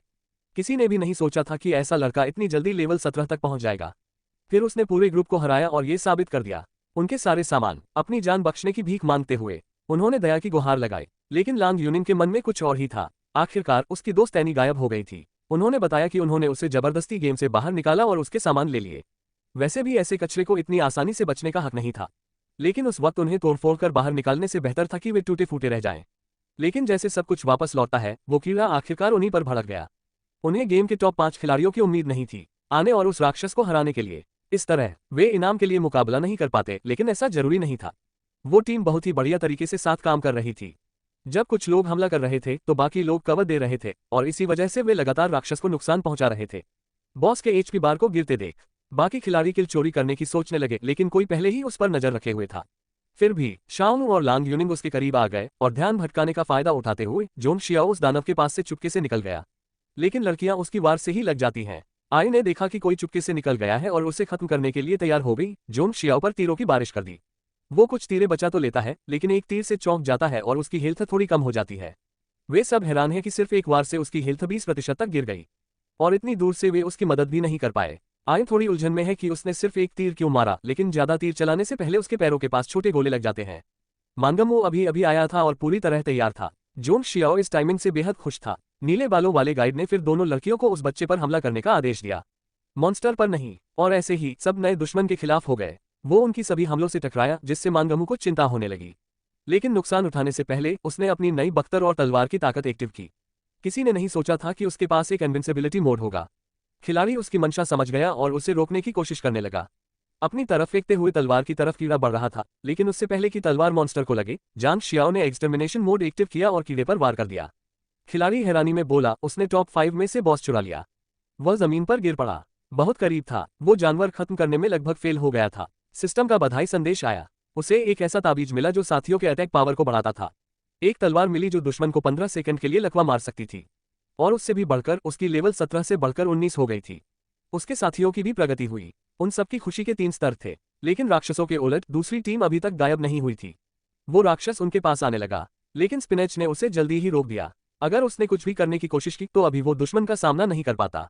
जांग शियाओ ने सौदा करने की कोशिश की, कहा कि उसके पास ज्यादा कुछ नहीं है, लेकिन वो 2 आइटम अपनी टीम को दे सकता है। पर उन्होंने ऑफर ठुकरा दिया। महीने के रैंकिंग जारी होने में बस 2 दिन बाकी थे और उन्हें अपनी पोजीशन पर पूरा यकीन था। तब तक कुछ भी नहीं बदलेगा। वैसे भी वे चले जाते हैं, लेकिन एक पल के लिए पालक पीछे मुड़कर देखता है। इसी बीच जांग साओ अपने नए हथियार अपनी आर्मरी में रखता है और श्वा खुशी से उस पर कूद पड़ती है। वो ग्रुप जरूर फॉर्मिंग करने वाला था ताकि पहले लेवल के बॉस से निपट सके और ऊपर बढ़ सके, लेकिन इस बार वे चीजें थोड़ी अलग तरीके से करने वाले थे। वे बॉस को साथ में हराएंगे। पिछली लड़ाई ने टॉप 10 रैंकिंग्स में हलचल मचा दी थी, जिससे खिलाड़ियों को ये सोचने पर मजबूर कर दिया था कि हर टीम कौन सी नई रणनीति अपनाएगी। लेकिन जबकि विरोधी टीम लगातार खेती करते करते जंग शियाओ और उसकी टीम थोड़ा आराम कर रहे थे। कम से कम वो तो आराम कर रहा था। इसी वजह से उसके साथी उसकी रणनीति पर शक करने लगे थे, लेकिन वह साफ साफ शांत बना रहा। अभी के लिए वो टॉप 5 में अकेला था। शायद दुश्मन फाइनल मुकाबले में गंदा खेल खेलने की कोशिश करेंगे, तो अगर उसे लड़कियों को भी टॉप 5 में लाना है तो कोई ना कोई रास्ता निकालना होगा। लेकिन अगर उसने अपनी सारी जानकारी इस्तेमाल की तो निश्चित ही राजा की नज़र उस पर पड़ जाएगी। जब लिटिल वान को पता चला कि जियांग स्पा डे मना रहा है तो उसका दिल खुशियों से भर गया। गुस्से में था, ब्रू सोच रहा था कि काश उसने सर्दियों के कपड़े खरीद लिए होते। वो लड़का शायद कुछ चालाकी कर रहा था, स्पिनच कहता है, लेकिन छोटे वान को अपने पोडियम खोने के खतरे से साफ झटका लग रहा था। वहां से बेहतर जगह फार्मिंग के लिए और कोई नहीं थी और वो लगातार कोशिश करता रहेगा। और सब उसका साथ देते हैं भले ही स्पिनच पूरी तरह से सहमत न हो।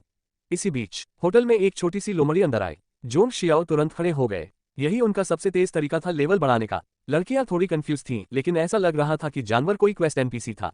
जोंग शियाओ ने फिर आयरन ट्रेल क्वेस्ट एक्टिवेट किया। जैसे ही उसने ये बातें कहीं, छोटा सा लोमड़ी का रूप बदल गया और उसने एक्टिवेशन स्वीकार कर लिया। वेलिंगटन ने कहा कि खिलाड़ियों को चाबी कहाँ है ये अंदाजा लगाना था। अगर सही गेस्ट करते तो उनका लेवल बढ़ जाता, गलत गेस्ट करने पर लेवल घट जाता। ये 50/50 मौका था। अभी के लिए तो ये काफी रिस्की था, लेकिन फिर भी उसने मौका लेने का फैसला किया और उसकी टीम उत्साहित हो गई। और ठीक उसके बाद उसने दिखाया कि चाबी कहाँ थी। चाल ये थी कि लोमड़ी ने कहा था चाबी कहाँ है ये पता लगाना था, ये नहीं कि कौन से हाथ में है। वो उसे जीत की बधाई देती है और एक दूसरे आयाम का पोर्टल खोलती है। वहां पर हथियारों की कोई जगह नहीं थी, उन्हें बस एक दूसरे पर भरोसा करना था, इसलिए उनके कपड़े भी बदल गए। अब उन्हें फुर्ती के चैलेंज का सामना करना था। उन्हें चट्टान से गिरने से पहले 30 मछलियां पकड़नी थी। शाओलू फिर एक तरफ इशारा करता है जहां कई मछलियां पानी से कूद रही थीं और अचानक वे उन्हें मारने लगते हैं। जोंग शियाओ संभाले हुए लग रहा था और पकड़ने में कामयाब हो रहा था मछली, लेकिन जैसे ही वो नाव पर उसके साथ भीगी हुई खूबसूरत लड़की को देखता है, उसकी सारी ध्यान भटक जाती है। किसी तरह वो पहला टेस्ट पास कर लेते हैं और अगली मिशन शुरू होने वाली है। अगला चुनौती होगी टीम वर्क की और उन्हें एक लोहे के दरवाजे के पास ले जाया जाता है। बिना किसी सामान के उन्हें दी गई मछली को किसी तरह निचोड़ना था, लेकिन वो जीव उम्मीद से ज्यादा फिसलनदार था और वो मुश्किल से उसे पकड़ पा रहा था। शाओलू सोचता है कि चूंकि ये टीम वर्क वाले टेस्ट हैं, तो शायद एक से ज्यादा लोगों को मिलकर करना पड़ेगा साथ में। फिर उसने मंगमू को बुलाया और कहा कि मछली को गले से पकड़कर ऐसे दबा दे, इससे मछली छूटेगी नहीं। उसका आइडिया जबरदस्त काम कर गया और उन्होंने मिशन पूरा कर लिया। 100 में से पहली मछली फोड़ दी गई थी, अब बस 99 बची थी। जांग शियाओ यमराज का शुक्रगुजार था कि उसने ये गेम बनाया। ऐसा लग रहा था कि मछली को किसी भी शरीर के हिस्से से फोड़ा जा सकता है सिवाय हाथों के। चूंकि 2 और जोड़ी बन गई थी, इसलिए हत्यारे और तलवारबाज एक साथ हो गए, लेकिन शाओलू पूरी तरह उस कॉम्बिनेशन के खिलाफ। अभी भी गले लगने का इंतजार है। जब वह अपनी आंखें खोलती है तो पाती है कि उसका सामना एक गुस्सैल तलवारबाज से हो रहा है, जो मछली पर कई मार्शल आर्ट के वार कर रही है, जिसमें से एक सीधे उसके चेहरे पर लगकर फट जाता है। ईर्ष्या अकल्पनीय चीजें करवा सकती थी। तो टीमों का आदान प्रदान हो जाता है और अब लांग यूनिंग और मेयमू एक साथ हैं। वहीं दुश्मन टीम को जानकारी मिलती है कि वे गायब हो गए हैं और उस ध्यान भटकाने के पल में खिलाड़ी नंबर 1 को नीचे गिरा दिया जाता है। उसे ध्यान देने को कहता है और अचानक से पालक का लेवल बढ़ जाता है। अनपेक्षित रूप से रैंकिंग बदल जाती है और जो लिटिल वान को पीछे छोड़ता है वो जोनचो नहीं बल्कि पालक होता है। अचानक एक लाइव स्ट्रीम शुरू हो जाती है जो इन सभी अनपेक्षित बदलावों के बारे में बात कर रही होती है। इसी बीच तलवारबाज की टीम मिशन के तीसरे लेवल तक पहुंचने में सफल हो जाती है। वे एक गुफा में दाखिल होते हैं। वहां का अनुभव बहुत ज्यादा मिलता है, इसलिए ये मिशन आसान होने वाला बिल्कुल नहीं था। थोड़ी पीछे लांग यूनिंग पूछती है कि क्या शाओलू को जोन पसंद है। शाओ, वो लोग बात कर रहे थे कि दोनों को साथ कैसे लाया जाए। तभी अचानक मंगमू को खींच लिया जाता है। दोनों मुड़कर सबसे छोटी की तरफ देखते हैं और उसके चेहरे पर एक मकड़ी देख पाते हैं। तीनों चिल्ला उठते हैं, जिससे जियांग शाओ की नजर उनकी तरफ जाती है। लेकिन जैसे ही वह अपनी पीठ घुमाता है, बॉस सामने आ जाता है। वह उनकी तरफ दौड़ता है और तीनों को जमीन पर पाता है। जैसे ही वे उसे देखते हैं, मकड़ियां लड़कियों को छोड़कर उसकी तरफ बढ़ती हैं। वह अपने हाथों से 2 मकड़ियां पकड़ लेता है और तीसरी को दबा देता है। वे चीजें बहुत ही घिनौनी थीं, क्योंकि लड़कियां बेहोश थीं। संभवतः उन्हें जहर दिया गया था, लेकिन जैसे ही वह ये सोच पूरी करता, मां मकड़ी आ जाती है और अपना गैस छोड़ती है। वो एक भ्रमित करने वाला गैस था और धीरे धीरे उसकी चेतना कम होने लगती है। अचानक वो पूरी तरह गुलाबी दुनिया में जागता है और एक हाथ उसके लिए बढ़ता है। लैंग यूनिन की एक झलक सामने आती है जो उसे डार्लिंग कहती है और कुछ वक्त साथ बिताने को कहती है। एक अच्छे मुख्य किरदार की तरह वह सहमत हो जाता है। तभी उसके कान में मिंगमू की आवाज आती है, पूछते हुए कि क्या वह वे भी जुड़ सकते थे। अब उनके लिए साथ में थोड़ा मजा करने का टाइम था। दोनों को वहां देखकर खुशी हुई। जांग शियाओ भूल गया था कि तीसरा भी है। फिर शाओलू आ जाता है जो उसके साथ खेलने की चाह रखता है। वो जवाब देता है कि हर एक के लिए थोड़ा थोड़ा एम था, लड़ने की कोई जरूरत नहीं। लेकिन फिर उसे कुछ गड़बड़ लगती है। असली दुनिया में लड़की की ऊर्जा खत्म हो रही थी। मां मकड़ी शिकायत कर रही थी कि वो सिर्फ गैस इस्तेमाल कर पा रही है और कुछ नहीं, लेकिन फिर वो एक पंच से अचकचा जाती है और गिर पड़ती है। जमीन पर चक्कर आते हुए गिर पड़ा। खैर, वह भ्रम से बाहर निकलने में कामयाब रहा और लड़कियों को ढूंढ लिया। इसके बाद वह मिशन पूरा कर सका और राजा यम से एक आशीर्वाद बॉक्स मिला।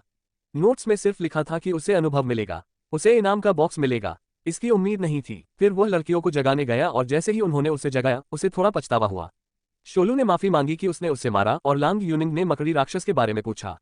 उसने जवाब दिया कि वह इसे हरा चुका है और अब समय था उनके इनाम पाने के लिए। वापस स्टार्टिंग गांव में लाइव स्ट्रीम चल रही थी। रैंकिंग बंद होने में सिर्फ 2 घंटे बचे थे, लेकिन लीडरबोर्ड पर एक अनोखा मोड़ आ गया। जोंगचो की पूरी टीम ने लेवल अप कर लिया था और टॉप 5 जगहें पूरी तरह से भर दी थी। ये घटना लगभग नामुमकिन थी, बहुत ही ऐतिहासिक। इतने बड़े पॉइंट गैप के साथ जो लोग अगला लेवल पार करने के लिए गांव के बॉस का सामना कर चुके थे, वो जोंग शाओ की टीम ही थी। वह अपना गुस्सा पास में ही किसी पर निकालता है। राक्षस। उसे यकीन ही नहीं हो रहा था कि क्या हुआ। ध्यान भटकने पर कोई उसे पीछे से हमला करने की कोशिश करता है, लेकिन वह एक फायरबॉल से मारा जाता है। छोटा वॉन्ग नाराज होकर स्पिनच की तरफ मुड़ता है। भले ही उसने उनके पास जितना भी समय था उसमें कुछ करने की कोशिश की हो, वो कभी भी उनसे आगे नहीं निकल पाएगा या स्कोर नहीं कर पाएगा। फ्लो बॉस की लड़ाई का नोटिफिकेशन आ गया था और स्पिनच जल्द ही टेलीपोर्ट होने वाली थी। छोटा वॉन्ग अपनी शान पर साफ तौर पर चोट खाया था, इसलिए उसने स्पिनच से कहा कि उन 4 में से कोई भी बॉस को हराने ना पाए, लेकिन उसने उसकी बात मानने से इनकार कर दिया। ऐसे बर्ताव करने के बावजूद वो कहती है कि जब तक उसे ले जाया जाएगा वो कोशिश करेगी। आकाश में बिजली चमकी और पांचों एरिना में पहुंच गए। वो टेलीपोर्ट सच में बहुत तेज था, शियाओलू ने कहा। फिर स्पिनेज उस वक्त प्रकट हुआ जब जियांग चाओ लिटिल वान के बारे में बात कर रहा था। फिर भी वो उसके करीब जाने की कोशिश करता है। आखिरकार वो टीम की इकलौती जादूगरनी थी और लड़की के रिएक्शन से वो थोड़ा असहज हो गया। कंगन के अंदर देवता इस बात पर चर्चा कर रहे थे कि जियांग शियाओ को उस साइड क्वेस्ट के बारे में कैसे पता चल गया। ये कितना अजीब था। उनके लिए बेहतर था कि वो और सबूत इकट्ठा करने के लिए देखते रहे बजाय जल्दबाजी में कोई कदम उठाने के। इस बीच वो खुद भी उलझन में था, ये सोचते हुए कि अगला कदम क्या होगा, क्योंकि उसने पहले ही खुद को जितना चाहे उससे ज्यादा उजागर कर दिया था। दोनों ने फिर ये तय किया कि फाइनल बॉस से लड़ने के बाद ही फैसला करेंगे।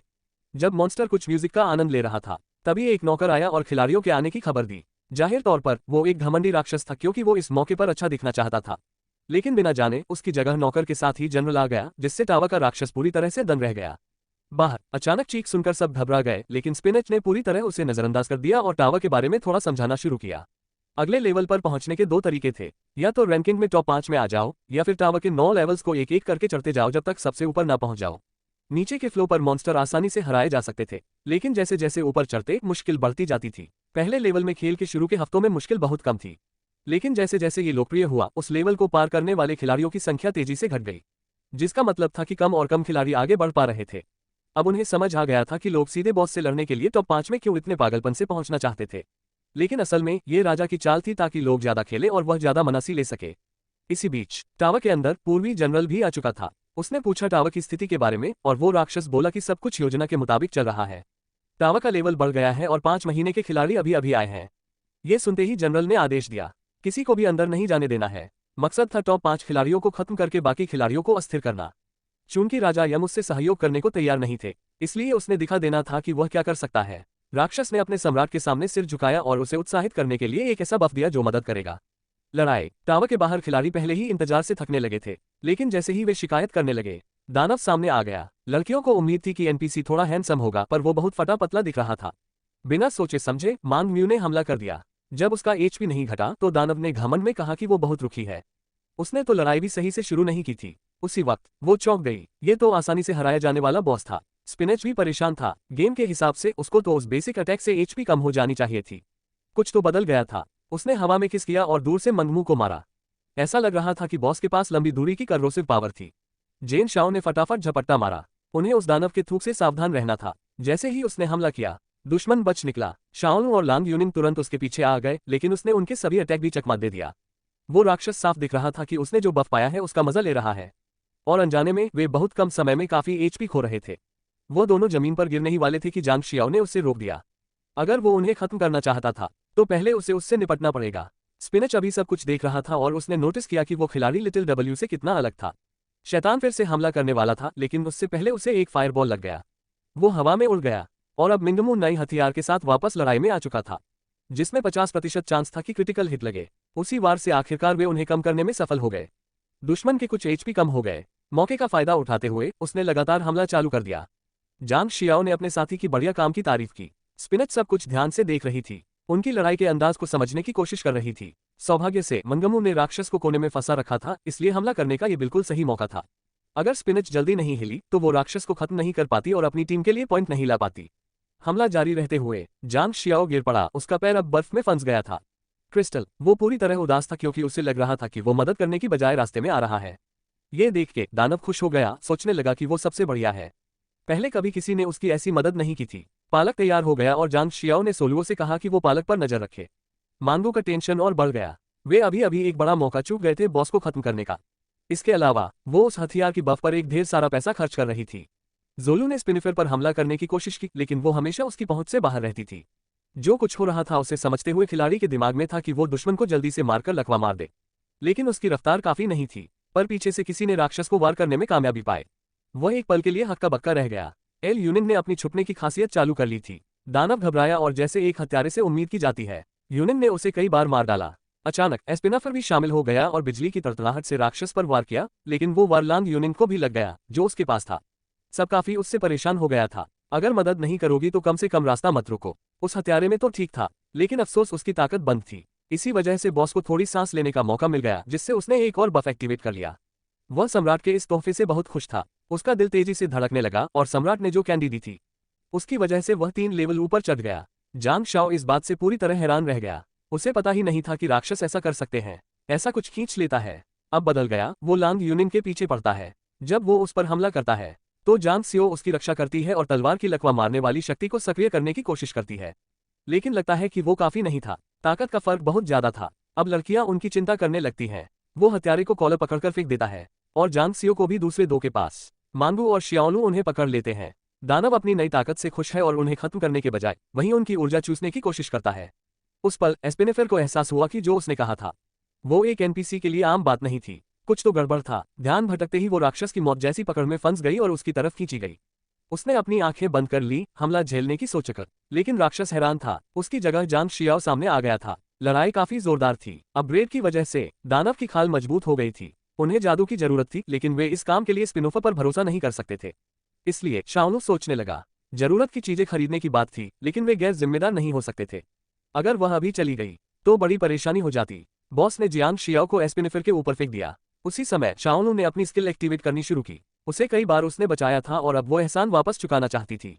उसकी ताकत उसे डबल अटैक पावर वाले क्लोन बनाने देती थी, लेकिन इसके बदले खिलाड़ी को भी उन क्लोन्स पर हुए नुकसान को सहना पड़ता था। वह उस वक्त सचमुच अपनी पूरी ताकत झोंक रही थी, क्योंकि उसकी पावर थी। ये दोनों तरफ से लड़ाई चल रही थी। जैसे ही सारे क्लोन तैयार हुए उसने हमला शुरू कर दिया। कई धमाके दैत्य के आसपास फूट पड़े, लेकिन एक ही काउंटर अटैक में उसने कई क्लोन नष्ट कर दिए, जिससे शाओलू का आधा एचपी खत्म हो गया। एरिना के दूसरी तरफ एस्पिनेफर आखिरकार टीम की मदद कर रहा था, जबकि जियांग शियाओ साफ परेशान दिख रहा था। बॉस को उनकी सारी कोशिशें बेकार लग रही थी। इस रफ्तार से वो जल्द ही असली शरीर तक पहुंच जाएगा। मंगमू भी मुश्किल में थी। उसने अपनी सारी रकम खर्च कर दी थी, तो ये उसके हथियार से आखिरी बढ़ी हुई हमला था। लेकिन ऐसा लग रहा था कि ये तरीका अब उसके खिलाफ काम नहीं करेगा, और वो जल्दी से वहां पहुंच गया जहां चोलू का असली शरीर था। उसके पास अब सिर्फ 10% ही एचपी बची थी। उसी टाइम एस्पिनेफर ने तलवार को जादू से भर दिया था और जियांग शियाओ ने एक सेकंड भी नहीं गंवाया। उसने अपनी स्पीड पावर एक्टिव की और पीछे से दानव पर हमला कर दिया। दानव ने पलटवार किया, लेकिन उसने समय रहते गोल्डन आर्मर एक्टिव कर लिया। ऐसा लग रहा था कि दानव की जान अब उल्टी गिनती पर है। आखिरकार नायक पावर एक्टिव हो गया और ब्लड लस्ट आर्मर भी दिख गया। कमाल का कॉम्बो था वो। स्पिनफ्रे को यह मानना पड़ा कि वो वाकई में एक बढ़िया स्ट्रेटेजिस्ट था। अब उसका मौका था बॉस को अकेले हराने का, और थोड़ी ही देर में उसने इसे पूरी तरह से हरा दिया। मॉन्स्टर धीरे धीरे गायब होते हुए बोला कि बाद में उसे ढूंढ कर मार देगा। आखिरकार उन्होंने ये लड़ाई जीत ली थी। जोंग लू फिर एड्रेनालिन खत्म होते ही बैठ गया। तभी एक दानव का संदेशवाहक आया और टॉप 5 के अगले लेवल पर पहुंचने की घोषणा की। खबर सुनते ही सम्राट बहुत गुस्से में आ गया। अब अपनी आखिरी चाल चलने का वक्त था। जैसे ही लड़ाई खत्म हुई उन्हें उस दुनिया के दूसरे स्तर के शुरुआती इलाके में टेलीपोर्ट कर दिया गया। वो जगह पिछले स्तर के गांव जैसी लग रही थी, लेकिन वहां एक भी जिंदा इंसान नहीं था। खिलाड़ी ना होना तो एक बात थी, लेकिन एनपीसी भी नहीं होना कुछ नया था। ऊपर से मुख्य शहर का दरवाजा बंद था, जो अजीब था। शायद पहले कोई क्वेस्ट पूरी करनी पड़ती थी, पर जांग चाओ के ख्याल थे। अचानक एक तेज दर्द ने उनकी बात बीच में काट दी। पालक थोड़ी देर के लिए चिंतित दिखा, लेकिन सब कुछ ठीक लग रहा था। तभी अचानक तेज हंसी सुनाई दी। एक बार के अंदर स्थानीय राक्षस जश्न मना रहे थे, क्योंकि मुश्किल बढ़ जाने के बाद उनका काम काफी आसान हो गया था। लेकिन अचानक उनकी हंसी तब रुक गई जब एक खिलाड़ी बार की खिड़की खोलकर पूछा कि इस जगह से बाहर कैसे निकला जाए। राक्षस को यकीन नहीं हुआ कि कोई सच में दूसरे स्तर तक पहुंच गया हो, लेकिन जल्द ही उसकी हैरानी कम होने लगी और उसने दूसरे मंजिल को समझाने लगा। आखिरकार वो वहां का गाइड था। उसका नाम था नोस इट ऑल। राक्षसों से घिरा जांग शियाओ ने पूछा कि नोस को पता है कि गेट कैसे खोलना है या नहीं, और सच में ये काफी आसान था। गेट खजाने के बदले में खुल जाता था। फिर जांग शियाओ ने अपना हथियार दिखाया। वहां कुछ ऐसा था जिसका वह मतलब समझ ही नहीं पा रहा था। अचानक वह बैंगनी मोती पिछले मंजिल की मादा मकड़ी में बदल गया, और ये देखकर वह खुद भी हैरान था। शाओलू ने उसका कान खींचा। ये सब कब से हो रहा था, ऐसे भूत प्रेत को कैद करना? नो इट ऑल ने तुरंत उसकी तारीफ कर दी। वो सच में खेलना जानता था। ऐसा पालतू मिलना आसान नहीं था। वो बिना किसी झंझट के उस खूबसूरती के बदले गेट खोल देता। लेकिन अब जियांग शियाओ उस लड़की को छोड़ना नहीं चाहता था। नो इट ऑल गुस्से में आ गया। पहले कभी किसी ने उसे मना नहीं किया था। अगर बच्चा लड़की नहीं देना चाहता था तो वो जबरदस्ती ले लेगा। फिर कुछ मिनट बीते और गेट खुल गए। जोंग शियाओ ने नो इट ऑल को पीट दिया था। अगर वो सच में एक गाइड होता तो उसे अपना काम ठीक से करना था और खिलाड़ियों को धोखा नहीं देना था। फिर वे पांचों नए जेल के दरवाजे में दाखिल हुए, लेकिन उनके लिए खेलने के लिए कुछ कमी थी। उन्हें एक मिशन चाहिए था और नोस ने कहा कि उसके पास उनके लिए एकदम सही मिशन है। लेकिन पहले उन्हें नए पालतू जानवर की अच्छी तरह ट्रेनिंग करनी होगी क्योंकि उन्हें उसकी जरूरत पड़ेगी। जोंग जो जल्दी ही गंदी सोचों में खो गया। उसके सामने एक विकल्प पैनल आया और सबसे सही विकल्प था उसकी पीठ थपथपाना। तो उसने वही किया। वह इतना साधारण सा थप्पड़ भी कभी कभी उस राक्षसी लड़की का स्वभाव बदलने के लिए काफी होता है, ये तो मैंने सोचा भी नहीं था। ऐसा लगता है कि अंडरवर्ल्ड के पालतू जानवरों के शरीर पर कुछ खास जगहें होती हैं जिन पर छूते ही उनका अधीन स्वभाव एक्टिवेट हो जाता है। और अच्छी बात यह थी कि वो मकड़ियों को मार सकता था। शेलू बहुत गुस्से में थी। उसने कसम खाई कि वो उस पालतू को आसमान को बलि के रूप में दे देगी। सबने उसे शांत करने की कोशिश की और इसी बीच वो एक जानकारी भी फिसल गई। उस नए लेवल में एक खास खजाना था जिसे सिर्फ मकड़ी के पालतू ही आसानी से पा सकते थे। वो थी वो आग की मणि। सिर्फ उपकरण अपग्रेड करने के लिए ही इस्तेमाल नहीं होता था। अगर वे 30 इकट्ठा कर लेते तो वे लाल पक्षी की चोंद पहन सकते थे। चूंकि उनके पास पहले से ही ताज था, अगर वे चोंद भी हासिल कर लेते तो टीम की लड़ाई की ताकत उम्मीद से ज्यादा बढ़ जाती। जोंग शिया ने पूछा कि उसे कैसे पता चला कि उसके पास ताज है, जबकि उसने इसके बारे में कुछ भी नहीं कहा था। नोज ऑल ने कहा कि उसका ये सब बिना वजह नहीं होता। राजा या गेम से जुड़ी हर चीज उसके पता होती है। फिर वे उस राक्षस को अलविदा कहने लगे, लेकिन तभी जियांग शियाओ वहां से चल दिया। उसने कहा कि उसे लड़के के आसपास एक आभा दिख रही थी। उसकी जान एकदम नाजुक थी। चलते चलते स्पिनच ने पूछा कि जो बॉस उन्होंने हराया था उसकी आखिरी बातों का क्या मतलब था। वो गेम के असली राज क्या थे आखिर। जियांग शियाओ अब और छुपा नहीं सकता था। उसे सच बोलना ही पड़ा। लेकिन जैसे ही वह बोलना शुरू करने लगा, वो कंगन एक्टिवेट हो गए और उसे जंगल के किसी और हिस्से में फेंक दिया। उन्होंने पहले ही इतना सबूत इकट्ठा कर लिया था कि वो उसे सच बोलने नहीं दे सकते थे। दूसरों के बारे में पूछताछ करते वक्त उन्होंने उससे पूछा कि वो उन राजों के बारे में कैसे जानता है। लेकिन उसने जवाब में एक और सवाल किया कि क्या किंग यामा ने उन्हें भेजा है। उसकी बहन का गुस्सा बढ़ता देख सफेद कपड़े वाली ने उसे रोका। जोंग शिया खुद को दिन ब दिन कमजोर महसूस कर रहा था जब से वो उस दूसरे जहान में गया था। उन्होंने उसके साथ कुछ नहीं किया था, तो ये सिर्फ याका ही हो सकता है। मरते वक्त उसने उस पर कोई श्राप जरूर दिया होगा। उन्हें जल्दी कदम उठाने थे वरना वो उसे खो देंगे। ऐसा लग रहा था कि श्राप ने उसकी असली हेल्थ बात। धीरे धीरे उसकी चेतना कमजोर होने लगी। उसके सामने एक बैंगनी क्रिस्टल उभरा और दो नए किरदार सामने आए, एक बर्फ का और एक बैंगनी आग वाला। तीसरा बिजली वाला भी प्रकट हुआ और अचानक किंग यम को ये तीनों साथ मिलकर रोक रहे थे। जोंग शियाओ को कुछ समझ नहीं आ रहा था। ऐसा लग रहा था कि चारों सम्राट उसके खिलाफ हो गए थे और उसे दबाने की कोशिश कर रहे थे। एक दबाव वाला जादू सक्रिय हो गया था जिससे किंग अपनी ताकत इस्तेमाल नहीं कर पा रहा था। जांग शियाओ अभी तक ऐसी बगावत होने की उम्मीद थी। फेंगी यांग कुछ करने की कोशिश करती है। वह अपने राजा को ऐसे बंदी बनते हुए देखकर सह नहीं पाए। लेकिन पूर्वी सम्राट सिर्फ अपनी रक्षा नहीं करता बल्कि उस पर हमला भी करता है। फिर भी वो उनकी ताकतों का मुकाबला नहीं कर पाए। हालांकि उस हमले ने यम के भागने का सही मौका दे दिया। पूरी व्यवस्था होने के बावजूद वह फिर भी राजा था। सिर्फ इतना ही उसे रोकने के लिए काफी नहीं था। दरारें दिखते ही पूर्वी सम्राट मदद के लिए बुलावा भेजता है। दूसरों पर तुरंत ही वे अपनी खुद की खून का इस्तेमाल करके उस संरचना को मजबूत करने लगते हैं। उन्हें किसी भी हाल में राजा को बंद करना था, नहीं तो वे चारों उसके हाथों मर ही जाएंगे। जांग चियो दर्द में चिल्लाने लगता है, लेकिन उसके दिमाग में एक आवाज गूंजती है, खुश कि वे आखिरकार मिल ही रहे हैं। पहली बार जांग शियाओ और राजा यम आमने सामने खड़े थे। शुरुआत में वह इंसान घबरा जाता है। दोनों आत्माओं के लिए एक दूसरे को देखना अजीब था। फिर यम समझाता है कि वे आत्माओं के समुद्र में हैं और अगर इंसान ने ऐसा नहीं किया होता हाल ही में, अगर ऐसा होता तो शायद उसे अब तक सील कर दिया गया होता। खिलाड़ी को यकीन नहीं हो रहा था। सम्राटों के विद्रोह करने का कोई मतलब नहीं था। उन्हें राजा की बात माननी चाहिए थी। यम ने गहरी सांस ली और खेल के पीछे की कहानी बतानी शुरू की। पता चला कि कुछ समय पहले अधोलोक ऊर्जा की कमी के कारण टूटने लगा था। इसलिए अधोलोक के पूर्व शासक सम्राट फांगदू ने उसे खेल को संभालने और आत्माओं को इकट्ठा करने का काम सौंपा था। लेकिन जैसे ही फांगदू की मौत हुई, चारों सम्राट उन्होंने अपनी असली चाल दिखा दी और ज्यादा से ज्यादा ऊर्जा चूसना चाहते थे। लेकिन अगर वे अपनी योजना पूरी कर लेते तो दोनों दुनियाओं के बीच संतुलन टूट जाता, जिससे दोनों का विनाश हो जाता। ये सब जानना दिलचस्प था, लेकिन जंग साओ फिर भी ये समझ नहीं पाया कि वह हर बार राजा की मौत के बाद उसके शरीर में कैसे प्रवेश कर पाता था। राजा के सिद्धांत के मुताबिक गेम के बीटा फेज के दौरान उसने खुद को प्लेयर 0 के रूप में बनाया था और 1 लाख में एक मौके पर उसका किरदार आखिरकार उसके गुण वही हो गए जो जियांग शियाओ के थे। और जैसे ही यम ने इस संभावना को समझा, उसने उसकी देखभाल के लिए सम्राज्ञियों को नियुक्त किया और उस खास मौके के लिए उसे खास उपकरण भी दिए। तो सब कुछ उसके साथ इस तरह हुआ ताकि वह राजा के साथ मिलकर सम्राटों को हरा सके। समय कम होता जा रहा था। राजा जल्द ही फांगदू की ताकत से सील हो जाएगा। अब सब कुछ जियांग शियाओ पर था, क्योंकि उनके गुण एक जैसे थे। यम अपनी शक्तियां उससे स्थानांतरित करने की कोशिश करेगा। अब उसकी जिम्मेदारी थी कि वो दोनों दुनियाओं के बीच ऊर्जा का संतुलन बनाए रखे। इतना कहकर उसने अपनी यादें जोंग शियाओ को भी दे दी। जैसे ही वह अपने शरीर में लौटा, उसे फाग्यान को ढूंढना था क्योंकि उसके पास एक बहुत ही अहम चाबी थी।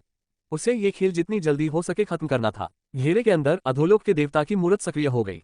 ऐसा लग रहा था कि यमराज अपनी अंतिम सांसों में 4 सम्राटों को अपने साथ नीचे खींचना चाहता था। लेकिन उसकी योजना असल में कुछ और ही थी। खुद को बचाने के बजाय उसने ये किया अपने नौकर की रक्षा करने के लिए एक कदम। उसी वक्त सम्राटों को एहसास हुआ कि शायद उसके पास कुछ बहुत जरूरी है, इसलिए उन्होंने उसे भागने से रोकने के लिए अपनी पूरी कोशिश की। फिर भी वो उनकी आंखों के सामने ही टेलीपोर्ट कर गई। वो सच में राजा की आखिरी सांस थी। अब राजा पूरी तरह से सम्राटों द्वारा बंद था। फिर भी इसमें कुछ तो अजीब था। वह अपनी नौकर पर ये शक्ति क्यों इस्तेमाल करता, खुद पर क्यों नहीं? खैर, अभी इसके मायने नहीं थे। राजा को बंद कर दिया गया था, वे आखिरकार वे खिलाड़ियों को रोककर उन्हें खेल के अंदर फंसा सकते थे। बस एक ही दिक्कत थी, राजा की लाइब्रेरी में आग लगी थी और वे गेम की मास्टर चाबी नहीं ढूंढ पा रहे थे। चाहे उन्होंने कुछ भी किया, राजा इतना चालाक था कि उसने उन्हें कंट्रोल लेने नहीं दिया। बाकी नौकर अभी भी सम्राट को रोकने की कोशिश कर रहे थे, लेकिन वे उसके सामने टिक नहीं पा रहे थे। फिर 4 सम्राट पूछने लगे कि वो शैतान लोमड़ी आखिर कहाँ गई। लेकिन नौकर न तो बात करने को तैयार थे और न ही सच में पता ही नहीं चला वो कहाँ चली गई थी। वहीं सम्राट के दिमाग में कुछ और ही योजनाएं थीं। आखिरकार जब तक वे महल में रहेंगे वो लोमड़ी जरूर वापस लौट कर आएगी। जांग शा को उसके शरीर में वापस भेज दिया गया और उसके पास सारी जानकारी समझने का वक्त भी नहीं था। फोंग यन कहीं नक्शे पर थी और उसे सम्राटों से पहले उसे ढूंढना था। उसे जल्दी से अपनी टीम खोजनी थी। लेकिन जैसे ही वो दरवाजा पार किया, 2 देवता सामने आ गए। उन्हें नहीं पता था क्या हुआ था, इसलिए वे उसे राजा के पास ले जाने के लिए रोकने की कोशिश की। जैसे ही जियांग शियाओ ने रिहा करने को कहा, उसके शरीर से एक ताकत की लहर निकली जो दोनों को आघात पहुंचा गई। अधोलोक का भगवान प्रकट हो चुका था और वे समझ ही नहीं पा रहे थे कि वह उस खिलाड़ी के शरीर में कैसे था। जोंग शियाओ ने दोनों को संक्षेप में बताया कि राजा के साथ क्या हुआ था और वे सम्राटों के किए गए अन्याय को बर्दाश्त नहीं कर सके। इतना कहकर उसने उनकी मदद मांगी फोंग यान को खोजने और उन्हें रोकने के लिए। बिना किसी हिचक के वे उसके साथ खड़े होने को तैयार हो गए और उस मिशन में उसकी मदद करो। लेकिन शक होने से बचने के लिए उन्हें छुपा रहना था, इसलिए उनके लिए वापस कंगन बन जाना बेहतर था। जब वे बदलते थे तो उनके कपड़े जमीन पर गिर जाते थे। उसे समझ नहीं आया कि ऐसा क्यों जरूरी था, लेकिन वो खुशी खुशी मान गया। आग के गड्ढे के पास लड़कियां हालात देख रही थीं और ये पता लगाने की कोशिश कर रही थीं कि वो गड्ढा कितना गहरा है। जगह इतनी गर्म थी कि अगर वे उसके ऊपर से उड़ने की कोशिश भी करें तो शायद उनकी पूरी ताकत खत्म हो जाती। वापस आने की कोशिश कर रहा था। खैर, उनके पास उसके लौटने का इंतजार करने के अलावा ज्यादा कुछ था भी नहीं। जैसे ही बुलाए गए हों, जोंग शियाओ वहीं आ पहुंचे जहां वे लोग थे और लड़कियां उन्हें फिर से देखकर बहुत खुश हुई। स्पिनच ने पूछा कि वह अचानक उड़ने क्यों लग गया था। फिर उसने कहा कि जब वह दूर था तो कुछ अविश्वसनीय हुआ था और भले ही इसे समझना मुश्किल होगा, उसे उनकी शांति बनाए रखने और ध्यान देने की जरूरत थी। फिर उसने सब कुछ जो हुआ था सुनाना शुरू किया। जैसा कि उम्मीद थी, कोई भी इतनी बड़ी उलटफेर के लिए तैयार नहीं था। लेकिन अब वो कोई आम खेल में नहीं थे और कोई भी गलती उसकी मौत का कारण बन सकती थी। उसे अभी भी उम्मीद थी कि वे गेम से लॉग आउट करके खुद को बचा लेंगे, लेकिन अगर वे चले गए तो उसका क्या होगा, उन्होंने पूछा। तभी जोंग साओ ने कहा कि राजा ने सारी उम्मीदें उस पर टांग रखी हैं। अब वह जाने का कोई रास्ता नहीं था। शाओलू आगे बढ़ी और कहा कि वह जाने से इनकार करती है। वह उस खेल से धोखा खा चुकी थी और न्याय चाहती थी। सम्राट दोनों दुनियाओं को तबाह करना चाहते थे, तो भले ही वे अभी चले भी जाएं, इससे कोई फायदा नहीं होगा। मांगमू ने कहा और लांग यूनिंग ने भी सहमति जताई। उनके लिए ये खेल और भी दिलचस्प हो रहा था और वे सारा मजा उसके हाथ में छोड़ना नहीं चाहते थे। वे पहले से ही उसके साथी थे और अब उन भूमिकाओं को छोड़ने का इरादा नहीं था। अब केवल 4 दुश्मन बाकी थे और वैसे भी उसके पास अब राजा की यादें थीं। वे निश्चित रूप से जीत सकते थे। जांग शा तुरंत भावुक हो गया। दूर से देख रहे स्पिनच केवल यही सोच सकता था कि ये सब कितना पागलपन था। वो थे, बिना किसी जादूगर के मदद के वो कुछ भी कर नहीं पाते। तो उसके पास सिर्फ एक ही रास्ता था। उसे नहीं चाहिए था कि वो मर जाएं, और वे साथ में इतना दूर तक आ चुके थे। वैसे भी अब टीम सच में पूरी हो गई थी और पांचों ने हाथ मिलाए और आने वाले वक्त के लिए तैयार हो गए। वे अभी अभी जश्न मनाना खत्म ही कर रहे थे कि एक दहाड़ गूंज उठी। ऐसा लग रहा था जैसे वो लावा फिशर के अंदर से आ रही हो। लेकिन कुछ तो गड़बड़ थी। राजा की यादों के मुताबिक वहां कोई दानव नहीं होने चाहिए थे। गहरे गर्त में जबरदस्त गर्मी सहने वाली अकेली मकड़ी होने के नाते वो धीरे धीरे नीचे उतरने लगी। लांग यूनिंग उसकी चिंता कर रही थी, लेकिन चुनकी सबने कहा था कि वही अकेली है जो ये कर सकती है, तो उन्हें कोशिश करनी थी। दूर से जांग सियाओ ने उससे चिल्लाकर कहा कि अगर वो सह ना पाए तो वापस आ सकती है। लेकिन इससे उसका पेट खुश हुआ और सफलता पाने के लिए और भी ज्यादा प्रेरित हो गया, जो कहीं न कहीं उसकी योजना का हिस्सा था। आखिरकार वो नीचे पहुंच गई। मोती पास ही होना चाहिए था। थोड़ी देर इधर उधर देखने के बाद उसने उसे दीवार से चिपका हुआ देखा। अपने लार के बीच उसने मोती पकड़ ही लिया। कैसे, मुझसे मत पूछो। उसने कुछ जमा किए, लेकिन ज्यादातर छेद खाली थे। अफसोस की बात यह थी कि वहां नीचे 30 मोती नहीं थे। शायद कोई उनसे पहले पहुंच चुका था, या फिर मोती लावा में गिर गए थे। उसने कहा कि वह और देखेगी। तभी अचानक 2 आंखें चमकी। उसी वक्त जांग साओ ने उसे पीछे खींच लिया और आग से एक जीव निकला जो उसे काटने की कोशिश करने लगा। वे लगातार खींचते रहे जब तक उसे बाहर नहीं निकाल लिया। लेकिन सबकी बदकिस्मती ये थी, ड्रैगन भी आ गया था। किसी ने पक्का गेम की सेटिंग्स में छेड़छाड़ की थी। वहां ऐसा कोई राक्षस नहीं होना चाहिए था। वो साफ तौर पर उन मोतियों के पीछे था जो मकड़ी ने जमा किए थे। जोंग चियाओ उनके बीच कूद पड़ा और कंगन की ढाल एक्टिवेट कर दी। वो राक्षस बेहद ताकतवर था, उन्हें जल्दी से जल तत्व वाले हथियार चाहिए थे। राक्षस ने अपना पहला असली हमला करने की तैयारी की और कई आग के गोले उड़ने लगे। आखिरी वक्त में एस्पिनफेयर ने पानी की ढाल बुला ली, जिससे सब सुरक्षित रह गए। इस बीच जांग सियाओ ड्रैगन की तरफ बढ़ा और अपनी तलवार से उस पर वार किया। ये जगह किसी दानव के खेलने की नहीं थी। ढाल के अंदर लड़कियां जश्न मनाने लगीं। ऐसा लग रहा था कि अब स्पिनफेयर बिना किसी गुण के हथियारों को भी मंत्रमुग्ध कर सकता है। धीरे धीरे ड्रैगन घुलने लगा और मोती निकलने लगे। किसी वजह से मोती उसके पेट में थे, शायद इसलिए वो उनका पीछा कर रहा था। लेकिन फिर जोनो को शक होने लगा कि शुरुआत से ही ये सब एक जाल था। जानकार के सेट किए हुए नियम। अपने दफ्तर में जानकार बहुत गुस्से में था। 4 सम्राट राजा को तो कैद कर पाए थे, लेकिन गेम को नहीं, और अब वे मुश्किल कम करना चाहते थे।